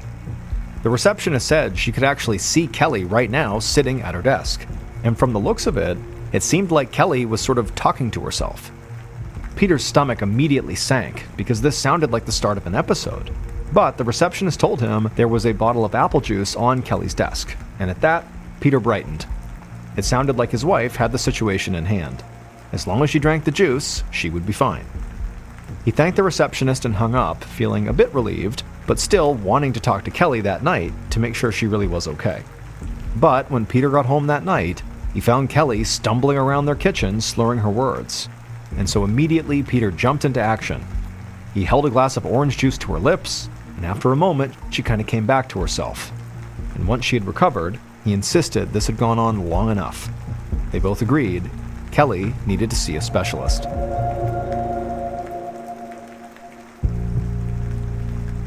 A week later, Dr. Frank Miller listened as Kelly described her embarrassing episodes and the constant suspicion that she was drunk at work. Dr. Miller was an endocrinologist, which is a doctor who specializes in hormone disorders. Dr. Miller swiveled his chair to the computer screen to take a look at her blood work, and he saw that her blood contained an amount of insulin that was normal for someone who had just eaten. However, Kelly had taken the test on an empty stomach. Dr. Miller double-checked with Kelly, and she insisted that really, she hadn't eaten anything and only had sips of water for the 12 hours before she took this blood test. Dr. Miller looked at the results again.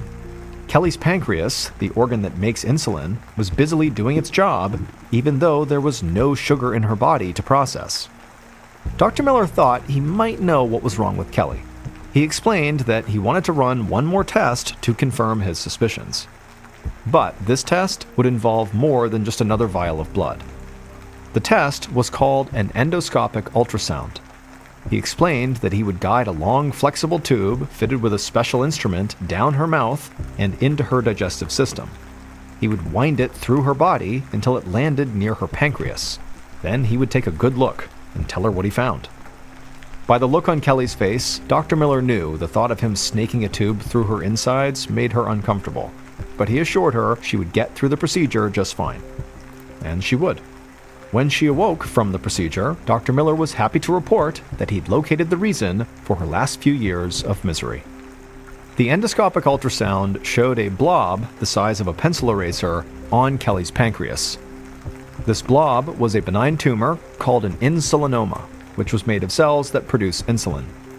Normally, the body tightly controls how much insulin the pancreas makes, but the cells in this tumor pumped out insulin constantly, whether the body needed it or not. And so all that extra insulin kept her blood sugar low no matter how much sugar she consumed. In 2013, the tumor was successfully removed. Kelly's life went back to normal. She stopped needing to eat so many sweets, she was able to lose the extra weight she had put on, and the rumors of her day drinking were finally put to rest.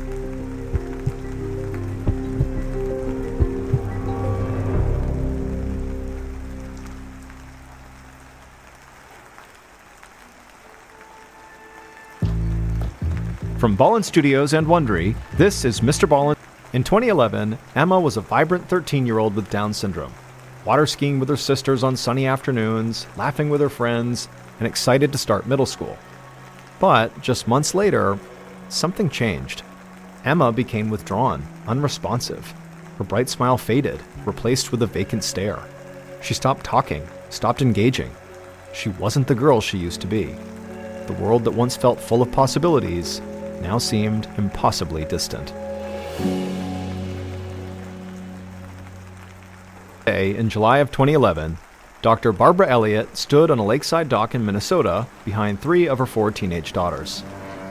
The girls were all looking out over the water, where their fourth sister, 13-year-old Emma, was learning how to water ski. Their father, William, was driving the motorboat, and behind it was Emma, getting pulled right along. At some point, Emma stood up on her skis, but only long enough to hit a big wave and go tumbling down beneath the surface again. But all the sisters cheered when their dad circled back around, and Emma motioned from the water that she wanted to try again. And this time, once the boat started going, Emma was able to stay upright a lot longer, and her older sisters went crazy, jumping and clapping as Emma sailed across the water. Emma's mother, Barbara, beamed with pride, and not just because Emma had learned to water ski in just a single afternoon, but because she was just very proud of Emma's determination. Emma had Down syndrome, which meant that she was born with an extra copy of chromosome 21. The extra chromosome affected the way her brain developed, so she was growing up with some mental and physical challenges. And so Barbara, who was a developmental pediatrician, knew full well how much harder learning how to water ski would be for Emma than it would be for her sisters. But Barbara realized very early on that she should never doubt Emma. Emma had always been outgoing and athletic. She loved soccer and swim practice. She took ice skating lessons and karate classes. She was also a social butterfly and was looking forward to starting middle school in the fall. Basically, whenever Emma set her mind to something, she always thrived. Emma skied for a few more seconds before losing her grip on the tow rope and splashing back into the water. But a second later, Emma came back up for air and gave her family a big thumbs up. Barbara could see Emma's big smile all the way from the dock. 5 months later, in December, Barbara meandered her way through a Christmas tree farm, enjoying the smell of freshly cut pine trees. Her daughters were up ahead, choosing which Christmas tree they should strap to the roof of the car and bring home. William was next to them, setting up his camera on a tripod. This had become a sort of annual tradition in their family. They would come to this farm to pick out their tree and take a family Christmas photo. In the past, the way this typically went is Emma would run all around the farm until she found the perfect tree, at which point she would loudly announce it to the rest of her family, and then that would be the tree they would choose. But this year, Emma seemed checked out from the whole process. She kept staring off into space while her sisters tried to get her attention. Her oldest sister, Mallory, kept asking her questions, but Emma just ignored her. And then when she finally answered, her words were slow and labored, like she was talking with peanut butter in her mouth. Barbara wondered if this was just typical teenager stuff. Emma was 13 after all. Her personality was bound to change a little bit. But Barbara still couldn't help but feel worried about her youngest daughter. She wondered if maybe something was going on at school that had her mind occupied. William finally got the camera all set up and then told the girls to smile for a photo. But Emma just stared at the ground. Barbara called Emma and told her to look up, and she did, but by the time the camera flashed, Emma was staring back at the ground again, lost in her own world. William had to take the picture 3 more times just to get a shot with Emma looking at the camera, and even then, she wasn't smiling. One morning, a few weeks later, Barbara was in the kitchen pouring herself a bowl of cereal. The rest of her family was already eating around the table. Well, all of them were eating except for Emma, who was just slumped over in her chair, picking at her food and staring at the half-melted Christmas candles in the center of the table.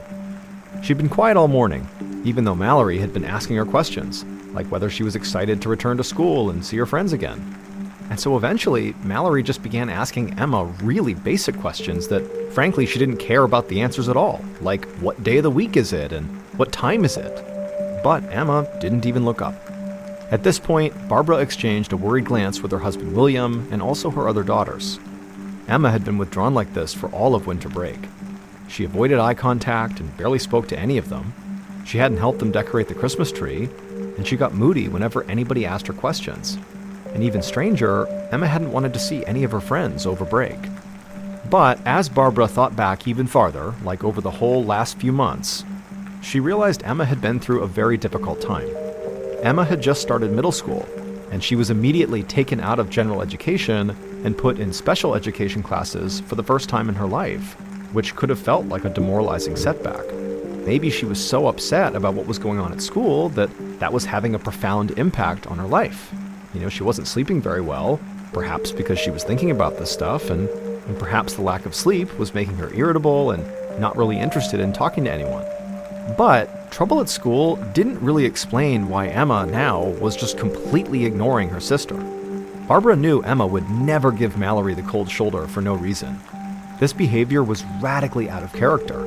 Emma adored her big sister. Barbara had worked in pediatric medicine long enough to know that whatever was going on with Emma was not normal, and so she would have to see her doctor. When Barbara and Emma went in to see her pediatrician, he immediately ordered a full medical workup for Emma. He ran all sorts of tests, like an EEG, which measures electrical activity in the brain, also a sleep study, a vision and hearing screen, and full blood work. But none of these tests showed anything wrong with Emma. But just to make sure they covered all their bases, the pediatrician also ordered an MRI of Emma's brain, which creates a detailed scan of the body using magnetic waves. And the MRI did show a few small abnormalities in her brain, but nothing that would explain the apathy, lack of focus, and intellectual decline Emma seemed to be experiencing. And so after that, the pediatrician said he had no further tests to recommend. Whatever was going on with Emma, it didn't seem like a problem he could fix. Several weeks later, after the winter break was over, Barbara was upstairs helping clean Emma's room. Emma used to clean it herself, but she wasn't doing her chores anymore. On top of Emma's increasing social isolation, she'd also begun having these frequent crying episodes. But just as the tears would dry up, she'd burst into fits of laughter.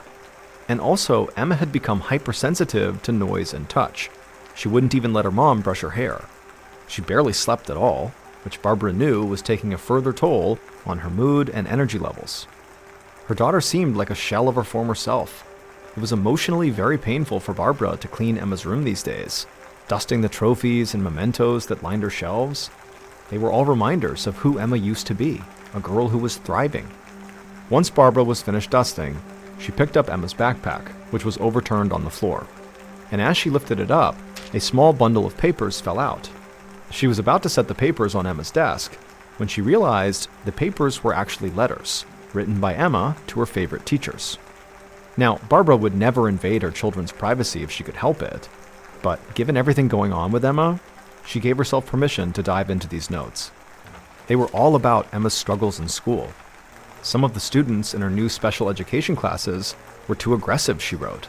They would throw fits and shout, and this really upset her. But the teachers yelled at her too, which upset her even more. She didn't like school anymore, and she just wanted to go back to 5th grade. Barbara noticed that all these letters were written back in September and October, about 6 months ago, right around the time that Emma first became lethargic and reclusive. Barbara realized that Emma had known all those months ago that something was wrong. She'd written these letters basically asking her teachers for help, but for whatever reason, it appeared like she was either too shy or too overwhelmed to actually deliver them. Reading her daughter's notes was heartbreaking for Barbara, but it was also fairly informative. She began to wonder if maybe she was wrong to think that her daughter's struggles were a medical issue.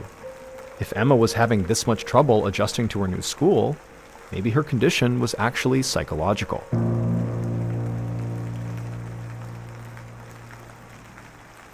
Several months later, in the summer of 2012, Barbara sat at the dinner table watching Emma eat.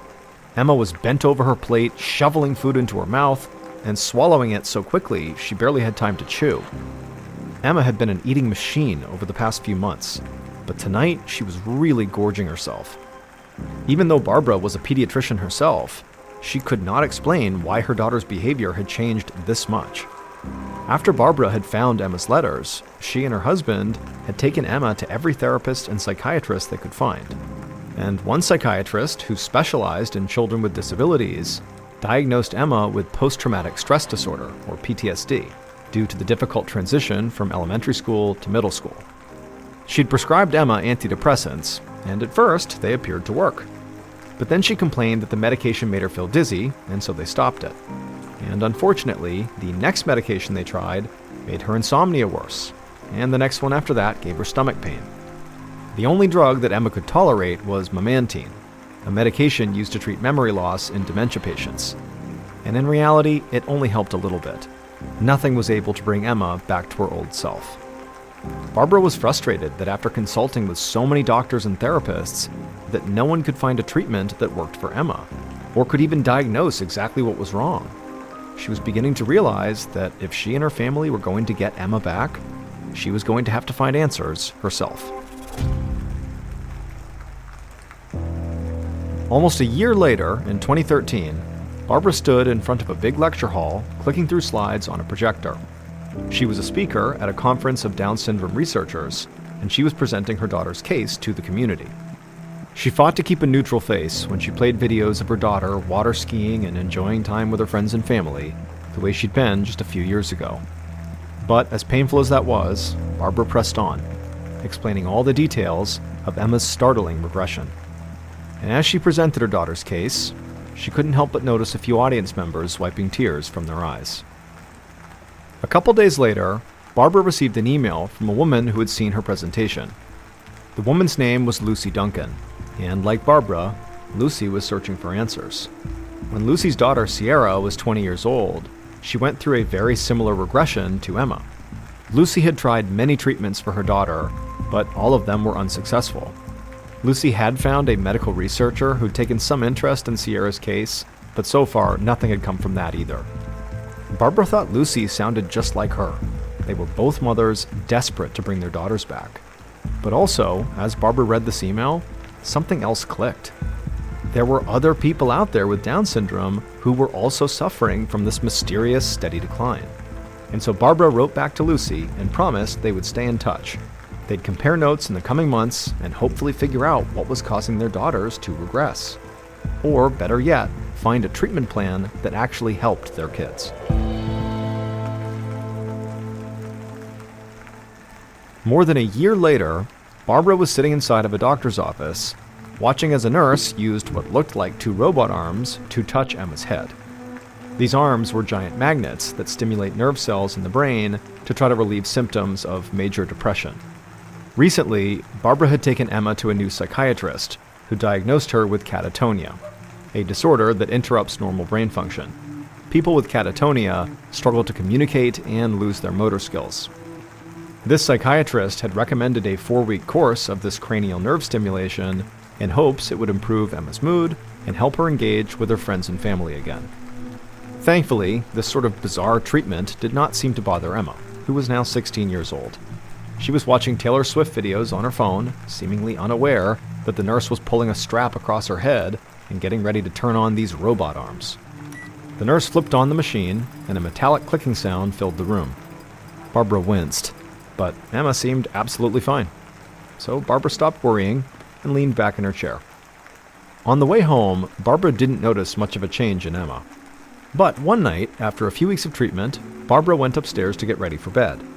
She passed Emma's room, expecting to see the desk lamp on and Emma sitting at her desk watching YouTube, but instead, the room was dark. Curious, Barbara poked her head in, and to her shock, Emma was in bed, sound asleep, not staring at the ceiling racked with insomnia, not pacing or zoning out or acting moody, just peacefully sleeping. Barbara felt an overwhelming sense of joy. Now, Emma might not be able to communicate with the outside world just yet, but Barbara hoped this was a sign that maybe she was feeling more peaceful inside. It was a small glimpse of who Emma used to be, and Barbara hoped that it meant the nerve stimulation treatments were working, and that the old Emma was on her way back.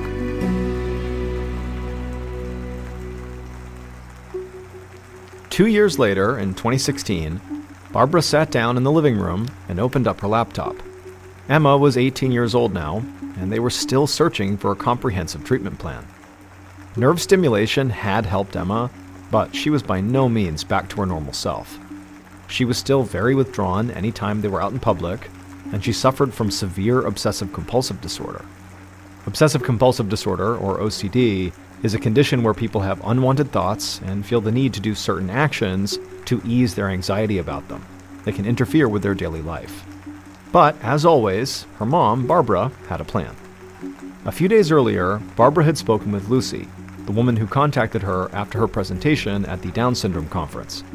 Lucy's daughter, Sierra, was also still struggling, and so they wanted to see if there were any other parents of Down syndrome children out there who had watched their kids regress and their personalities disappear. So they had started a Facebook support group. And now, Barbara clicked on that group's page, and she was immediately overwhelmed. It had been up for only a few days, but already dozens of parents had joined, posting stories of their once thriving children. And each post had a similar ending. Their kids suddenly regressed and became a shell of who they used to be without any explanation. Barbara couldn't believe how many stories like hers were pouring in. She called Lucy, and the two of them stayed on the phone, scrolling through the messages together. Parents asking for help, swapping tips and treatments, and sharing information about physicians who managed to help their kids in some way. Barbara loved the feeling of not being alone as she read through these posts. But she also realized something. Everyone seemed to have tips for mild improvement, but nobody had met any physician who had actually cracked the code and figured out what actually caused this regression in the first place. And so all these Facebook posts forced Barbara to confront a potentially heartbreaking reality. None of these kids and young adults were getting any better. It seemed like Emma's future was going to be about just adjusting to this new normal, not about regaining what she had lost. But Barbara could not accept that.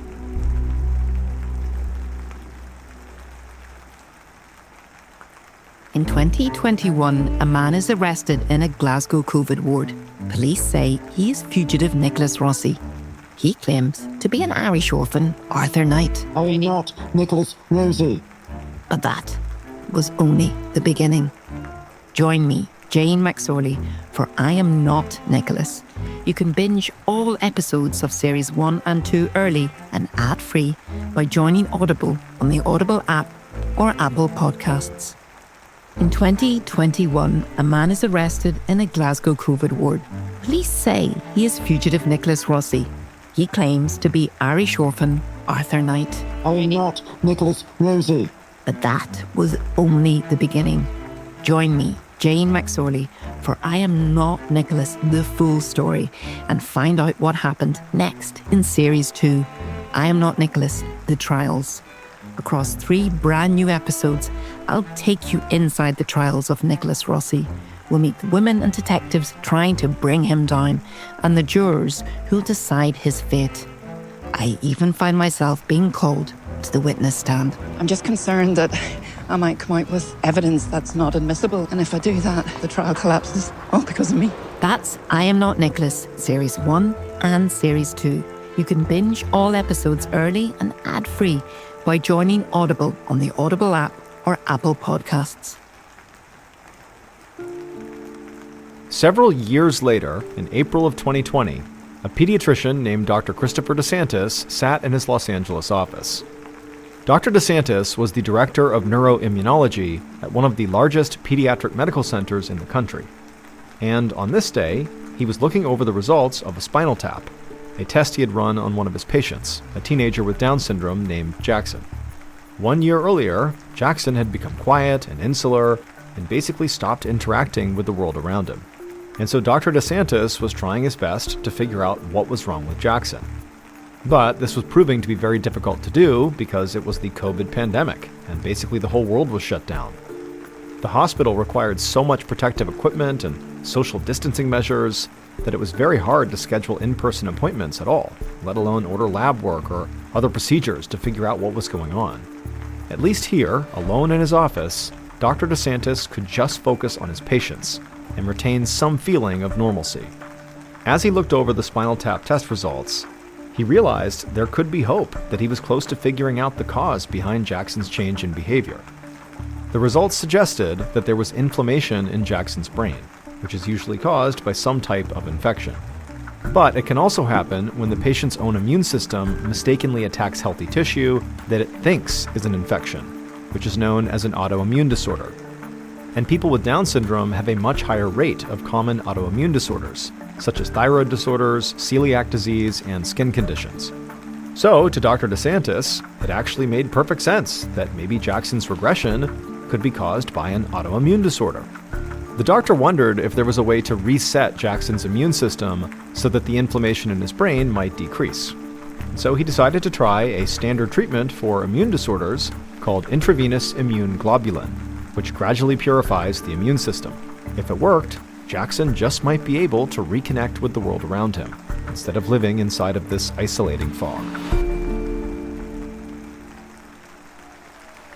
2 weeks later, Dr. DeSantis was back in his office catching up on work when he heard a commotion in the hallway. A mix of cheering and applause and stamping feet. Confused, he opened his door to see what was going on and immediately felt a pair of arms wrap around his waist. He looked down to see his patient, Jackson, locking him in a bear hug. Then Jackson pulled back, smiling and laughing and telling him he felt better. Dr. DeSantis couldn't believe it. This was a completely different kid from the near catatonic teenager that checked into the hospital a month ago. The immune globulin treatment, in combination with a few other treatments, had brought Jackson back to life, so to speak. In fact, it was so successful that right away, Dr. DeSantis wondered if maybe other patients with Down syndrome could benefit from this treatment. And sure enough, a few months later, when Dr. DeSantis was surfing Facebook, he stumbled upon a support group for families with Down syndrome children who had regressed. Dr. DeSantis immediately reached out to the group and asked if he could post about his own research. Lucy Duncan was excited and told Dr. DeSantis to please post it. By this point, the Facebook group that she had set up with Barbara had hundreds of members who were eager for more and new information. And so the moment Dr. DeSantis began posting about his experimental treatment that had presumably cured his patient, Jackson, responses on this page poured in. Not long after that, Lucy flew with her daughter, Sierra, out to Los Angeles to meet with Dr. DeSantis. He administered the same course of treatment for Sierra as he had for Jackson, and right away, Sierra did show signs of improvement. But then her progress just stopped. She didn't have the same dramatic turnaround that Jackson experienced. Dr. DeSantis suggested that maybe because Sierra had been in regression much longer than Jackson, that was why the treatment was not as effective.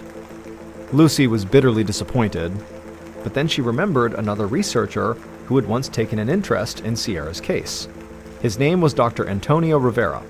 Now, he didn't have any answers at the time for what was going on with her daughter, but he had told her that he was going to continue his research. Lucy thought that maybe Dr. Rivera should know about Dr. DeSantis' research. So she pulled out her phone and sent an email to both doctors, introducing them. She hoped that, just maybe, they might find a way to help patients like her daughter and the hundreds of other people on their Facebook group, whose children had been in regression for 5 or even 10 years.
In the paper, he explained that it affects between 1 and 5% of those with Down syndrome.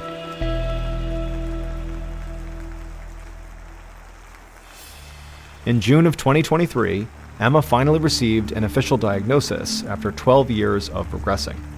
In October of that year, she began immune globulin treatment. At that point, Emma was 25 years old, and her recovery was not as dramatic as some of Dr. DeSantis' younger patients. But the treatment still did make a significant improvement in her quality of life. She was now able to at least smile and joke around again. Recently, Emma graduated from a local university transition program for people with disabilities. She's making friends again, performing in community theater, and water skiing, something she hadn't been able to do for 10 years.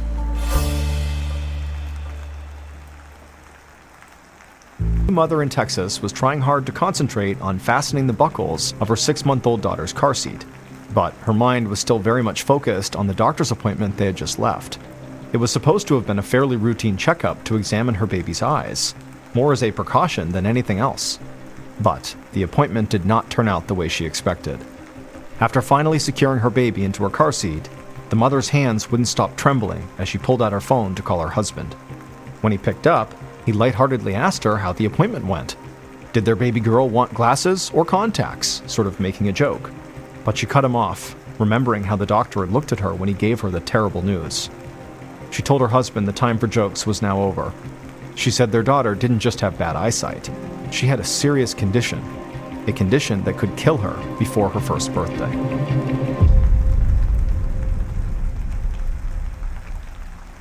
In 2014, June Myers settled back on the exam table, adjusting the paper gown around her increasingly round belly. June was 26 weeks pregnant, and because she was 43 years old, her pregnancy was considered high risk for both the mother and her unborn child. She and her husband Philip had gone through a few unsuccessful pregnancies, but even though everything seemed to be going all right with this one, June was still nervous. The doctor told her it was just a matter of numbers. Any woman 35 years or older has an increased risk of miscarriage, genetic disorders, and pregnancy complications such as premature delivery. So June had diligently attended regular appointments with her medical team to make sure she and the baby were okay. Thankfully, so far the only problem June had experienced was high blood sugar, and that was something she could manage with medication. She prayed that her luck would hold, and that today would be just another routine checkup, and another chance to peek at their baby, a little girl. As the ultrasound technician squeezed some cold gel onto June's belly, she felt goosebumps break out on her arms. Philip took her hand and squeezed it, and then nodded his head towards the computer screen. There was their baby, her tiny features displayed in black and white while they listened to her rapid, echoey heartbeat on the monitor. The sight of this made June forget all about feeling cold as she focused on her perfect daughter. But then June noticed the technician was frowning. The technician adjusted the ultrasound wand on June's abdomen to get a better look, and then tapped out a few keystrokes on the computer next to her. Then she stood up and excused herself, telling June and Philip she needed to check something with the doctor. While they waited, June could not help but feel totally anxious, thinking something was wrong. And then a minute later, when the doctor walked through the door, June just blurted out, "What is it? What's wrong?" The doctor pulled up one of the ultrasound images on the screen, showing the baby's head. Then the doctor traced her finger along a thick white line that ran straight down the middle of their baby's brain. Typically, she explained, when a fetus is developing in the womb, there is a small bubble in the middle of this line. Doctors look for this bubble because it's considered a general indicator of normal brain development. June searched the long, unbroken line that her doctor was pointing to, feeling dazed. She couldn't see a bubble. The doctor continued in a measured tone. This scan could be nothing, but it could also indicate an abnormality in their baby's brain development. However, the doctor said there was only so much they could see on an ultrasound. She needed to run a fetal MRI scan for a complete, detailed picture of their child's brain. They could do the test as soon as the next day. June nodded weakly as Philip put an arm around her. The doctor hit a few more keystrokes, and the computer spit out the small rectangular ultrasound picture of their baby in profile. She handed the pictures to June with a reassuring smile. She told June it was all just a precaution and not to worry until they had all the information. June smiled back and nodded, but in her head, she was not feeling so sure.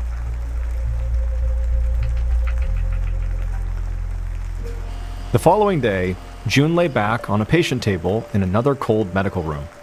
A technician's voice squawked through the speaker. They were ready to begin. June heard a mechanical whirring as the table she was lying on gradually slid her inside a giant MRI machine. The voice came on again and reminded her to lay as still as possible so they could get a clear image. But June's heart was pounding, shaking her entire chest. She was so worried about her child. The voice came on again and reassured her that plenty of people feel uncomfortable being enclosed in the machine. But if she could just stay calm, focus on slow, steady breaths, they'd get her out as soon as they could. Then, the MRI was suddenly alive with sound, a series of insistent metallic buzzing and heavy rhythmic thunks. But June's anxiety had nothing to do with the claustrophobia, or even the test itself, really. She wanted to have this MRI. She was just terrified of the results. the next 30 minutes would likely dictate her baby's future. But in between the waves of dread, June felt a small kick coming from inside her belly, and then another, just a bit harder. She had no idea what was going on in there, but June knew that her daughter was sending her a message. Until a definitive test said otherwise, June was going to assume that her baby was happy and healthy.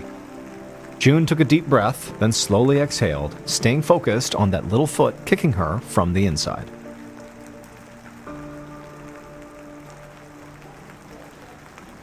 Two days after the MRI, June and her husband Philip sat in the doctor's office waiting for the image results. June was a nervous wreck. Despite her best efforts to stay calm, she hadn't been able to think about anything other than what those images might show her. Just then, there was a soft knock at the door, and the doctor entered. June immediately scanned the doctor's face to see if maybe she was upset or worried, but the doctor was all smiles. Once she sat down, she told June and Philip that everything looked great. The MRI images showed that the baby's brain was developing normally. If the missing bubble was a real problem, it would have affected other parts of the brain, but that wasn't the case. June's doctor promised they would keep a close eye on the baby for the rest of the pregnancy, but for now, there was nothing to worry about. June and Philip were so relieved. 10 weeks later, June gave birth via C-section to a beautiful baby girl. Lucy weighed 6 pounds 11 ounces and measured 19.4 inches long. She had hazel eyes and a full head of light brown hair. June and Philip felt an instant sense of calm come over them now that all those pregnancy worries were behind them. Lucy was just fine. However, when the hospital's pediatrician stopped by June's hospital room to check in, he brought a new puzzling update. Lucy's head was unusually large for a baby her size and weight.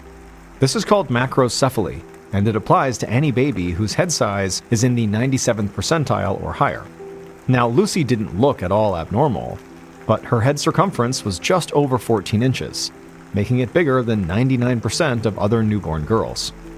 June immediately felt the familiar creep of anxiety prickling her neck. But the doctor explained that until they knew the cause, Lucy's larger-than-normal head was just an unusual measurement. Sometimes it's completely benign. Babies can inherit a big head, just like they inherit other physical traits, like eye color. However, to rule out something more severe, like a tumor or a brain bleed, the doctor needed to perform an ultrasound to examine Lucy's brain.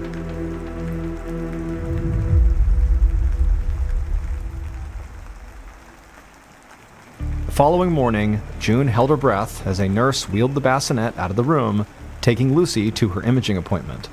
Philip slept in a chair in the corner. He and June had both been up all night with the baby, and he'd finally just given in to the exhaustion. But June felt wide awake. An hour crawled by before the nurse finally returned, and she'd hardly parked the wheels on the bassinet before June had scooped Lucy up in her arms. Philip stirred awake at the two women talking and joined them at June's bedside. A few minutes later, there was a knock at the door, and the obstetrician poked his head in the room, and he was smiling. He gave the chart another quick glance and confirmed that the ultrasound ruled out any abnormalities.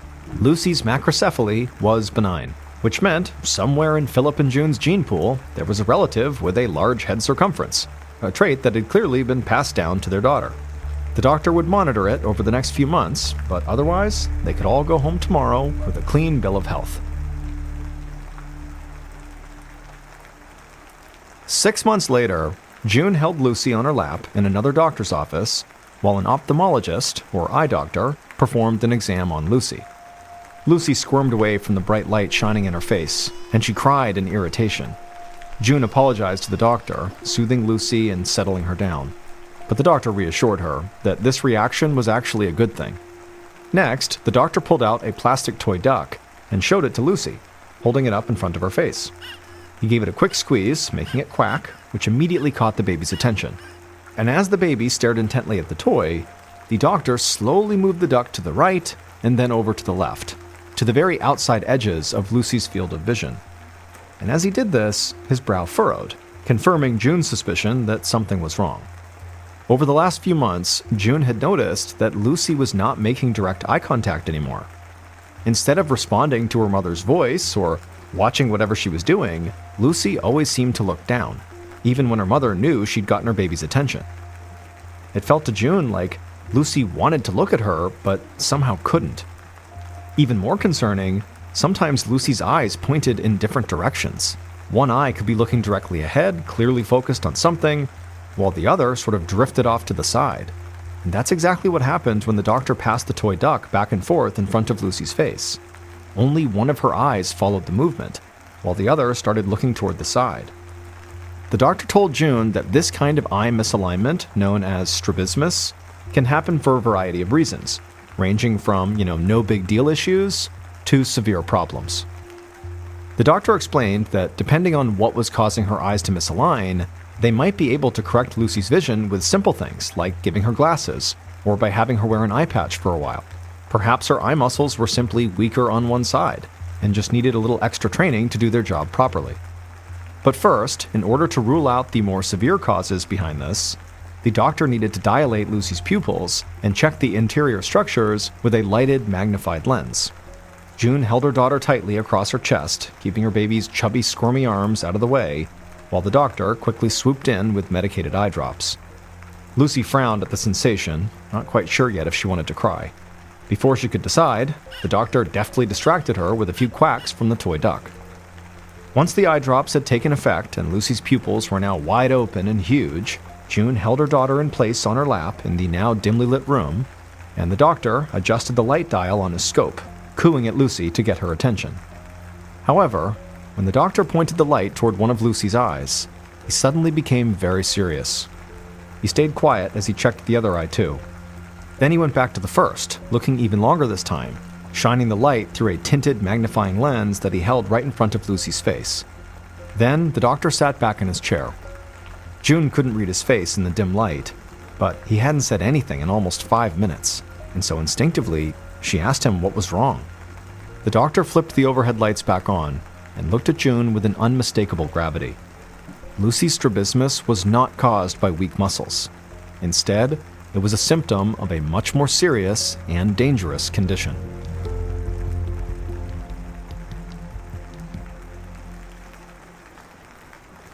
A few days later, June and Philip sat at a conference table in one of the hospital's meeting rooms.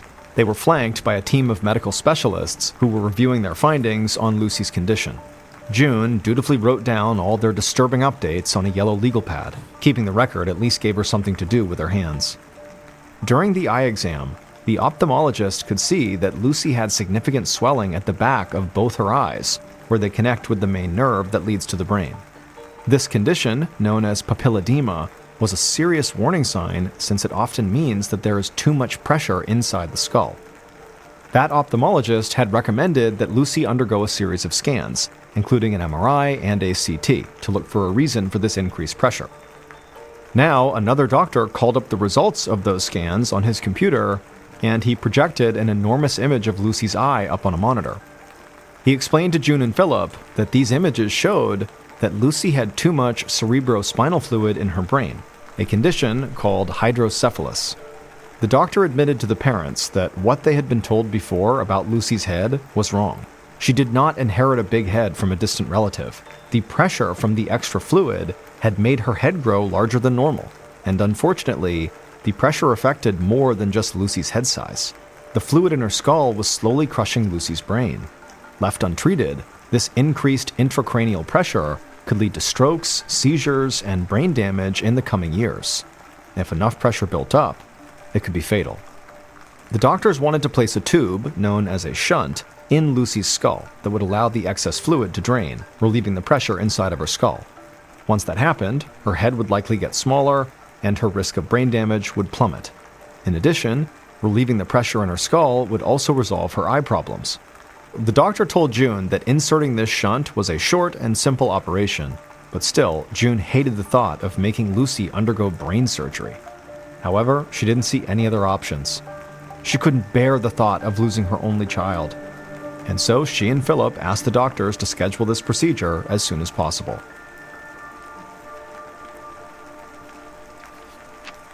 Five months later, in the spring of 2015, June was sitting at her desk, deep in research mode. She scanned through her notes until she found the exact terminology she was looking for, and then she entered it into the search bar on her internet browser and clicked. June had begun taking notes on her daughter's condition out of necessity. It was a way to capture and later translate all the complicated medical terminology she was hearing. But now, her record-keeping on her daughter felt like her duty as the child's mother. She looked over from her laptop to Lucy, who was now 11 months old. Lucy was on her activity mat, which was decorated with brightly colored ribbons and sensory squares. There were also a few plush toys scattered within the baby's reach. But Lucy just sat there in the middle, her head drooping like it was too heavy for her to hold it up. The shunt procedure had worked, and just like the doctor hoped, Lucy's head had gotten smaller and her eyes were no longer misaligned. But now Lucy had a new problem. She was falling behind other kids her age in reaching key milestones. She should have been trying to take her first steps and pulling herself up to stand. Instead, she was still barely able to crawl. Most children her age were able to say a few simple words like mama and dada, and they imitate the way people talk, even if it comes out as babble. June could tell her daughter did understand a lot of what June said to her, but so far, her daughter had not made any attempts to talk back. June closed her computer and got down on the floor next to her daughter. And as soon as she did, she noticed that against the light-colored blanket, there was something odd on Lucy's legs that stood out. She had these thin, dark lines running from her knees to her ankle. June thought to herself, have these been here for a while, or are these new? She examined the lines, running her finger over them. They didn't seem raised or painful. They were just a slightly different color than her skin, so they stood out. But she made a mental note to ask the pediatrician about them. Then, June picked up one of the plushies and danced it across the mat and up one of Lucy's chubby legs. The child smiled, but Lucy didn't try to grab the toy. To June's surprise, her daughter's head lolled further to the side until eventually she started to tip over, unable to support herself. June grabbed her baby before she fell over and hit her head. As she pulled Lucy tightly into her chest, she thought to herself, enough was enough. Clearly, something was wrong, and she didn't care how many doctors she needed to see. June knew she could no longer stand by as her daughter clearly receded further and further from the world.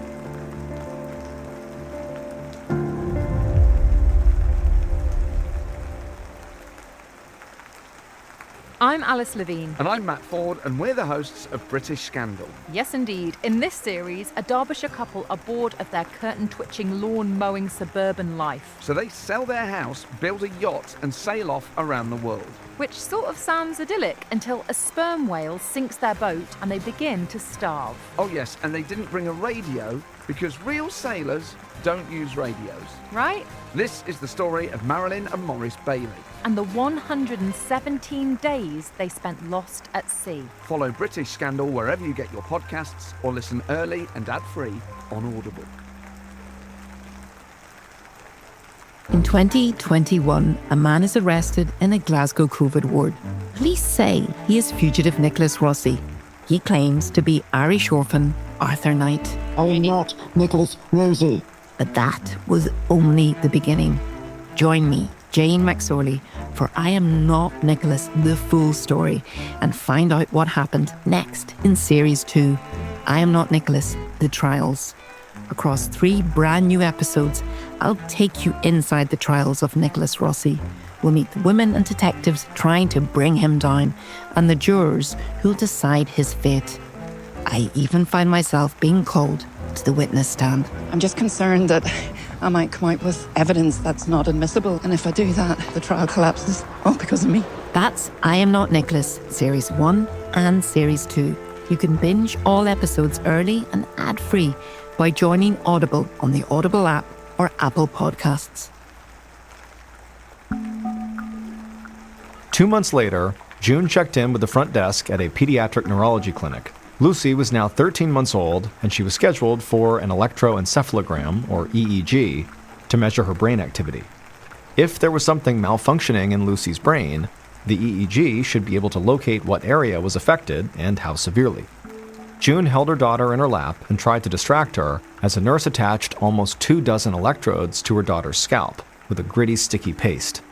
By the end, with all these wires coming off her head, Lucy looked like something out of a horror movie. The nurse placed a mesh cap over the jumble of wires on Lucy's head to keep her from pulling them off during the test or otherwise disrupting the connection. Each electrode measured a specific region of Lucy's brain, responding to the electrical activity of her neurons. Hoping to keep her daughter still, June let Lucy rest against her chest and told her a story, making it up on the spot. Once everything was hooked up, June watched the monitor that transmitted Lucy's brainwaves. She hoped that somewhere in those lines there was an answer to her daughter's problems. The next day, June got a phone call from the neurologist with the test results. Everything looked fine, he said. Lucy's brain seemed to be completely healthy and functional. June was relieved. She was terrified that her child was secretly suffering brain damage. But at the same time, she still didn't understand why Lucy was not developing like other kids her age if her brain really was okay. There had to be an answer, and June was determined to find it.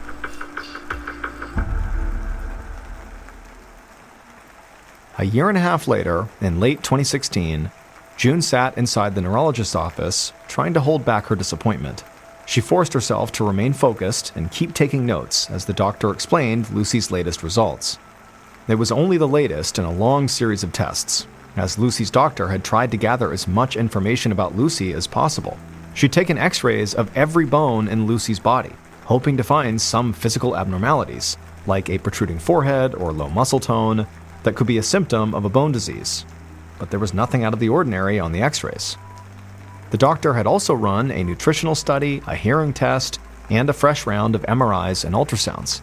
She had also tested Lucy for a wide variety of genetic conditions, running panels on her blood and skin. And when all those came back negative, she had Lucy's DNA mapped and sequenced. But each time, the doctor got the same result. Everything was basically normal, and today's visit was no different. June looked over at her daughter, still strapped into her stroller. Lucy was now 3 years old, and yet she still could not walk or talk. She lagged behind kids her age in everything from social skills to coordination. June closed her notebook feeling crestfallen. This was the end of the road. After so many months and countless tests, it didn't seem like there were any options left. But June was surprised to learn that the doctor actually had one more card to play here. She was going to refer Lucy to the Undiagnosed Diseases Network, a group that specialized in treating seemingly impossible conditions like Lucy's. If anyone could find the answer, it was them.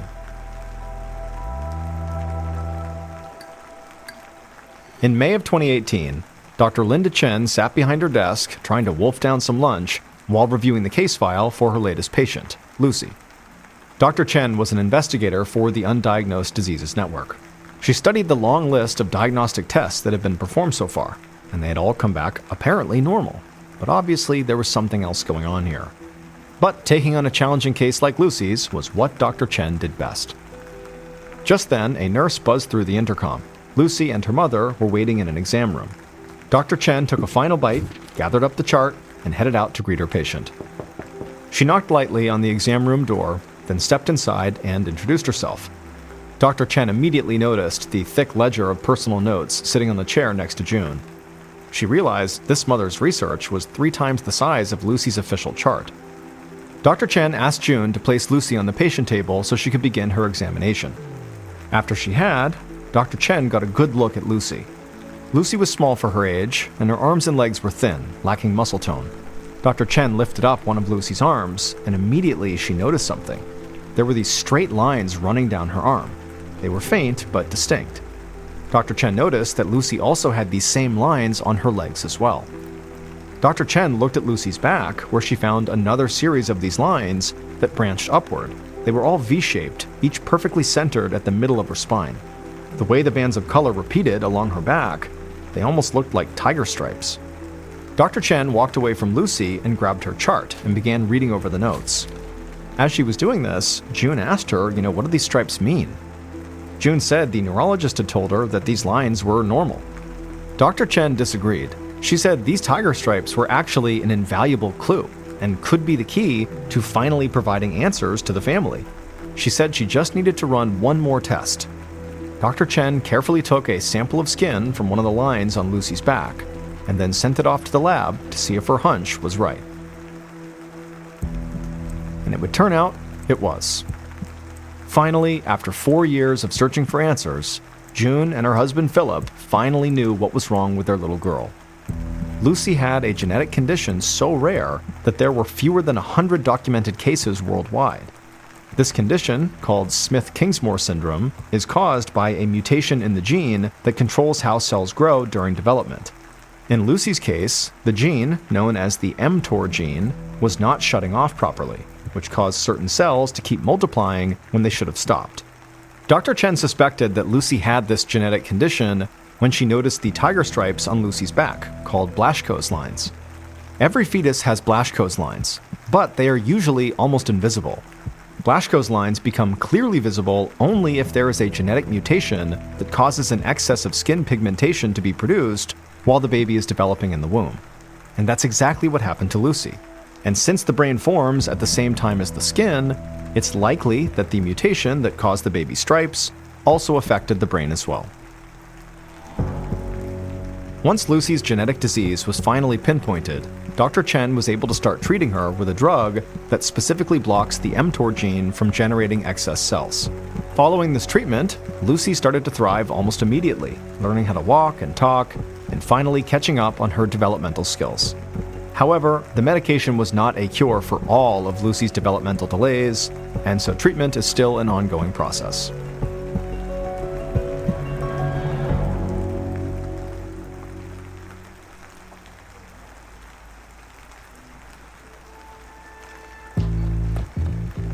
From Mrballen Studios and Wondery, this is Mr. Ballen's Medical Mysteries.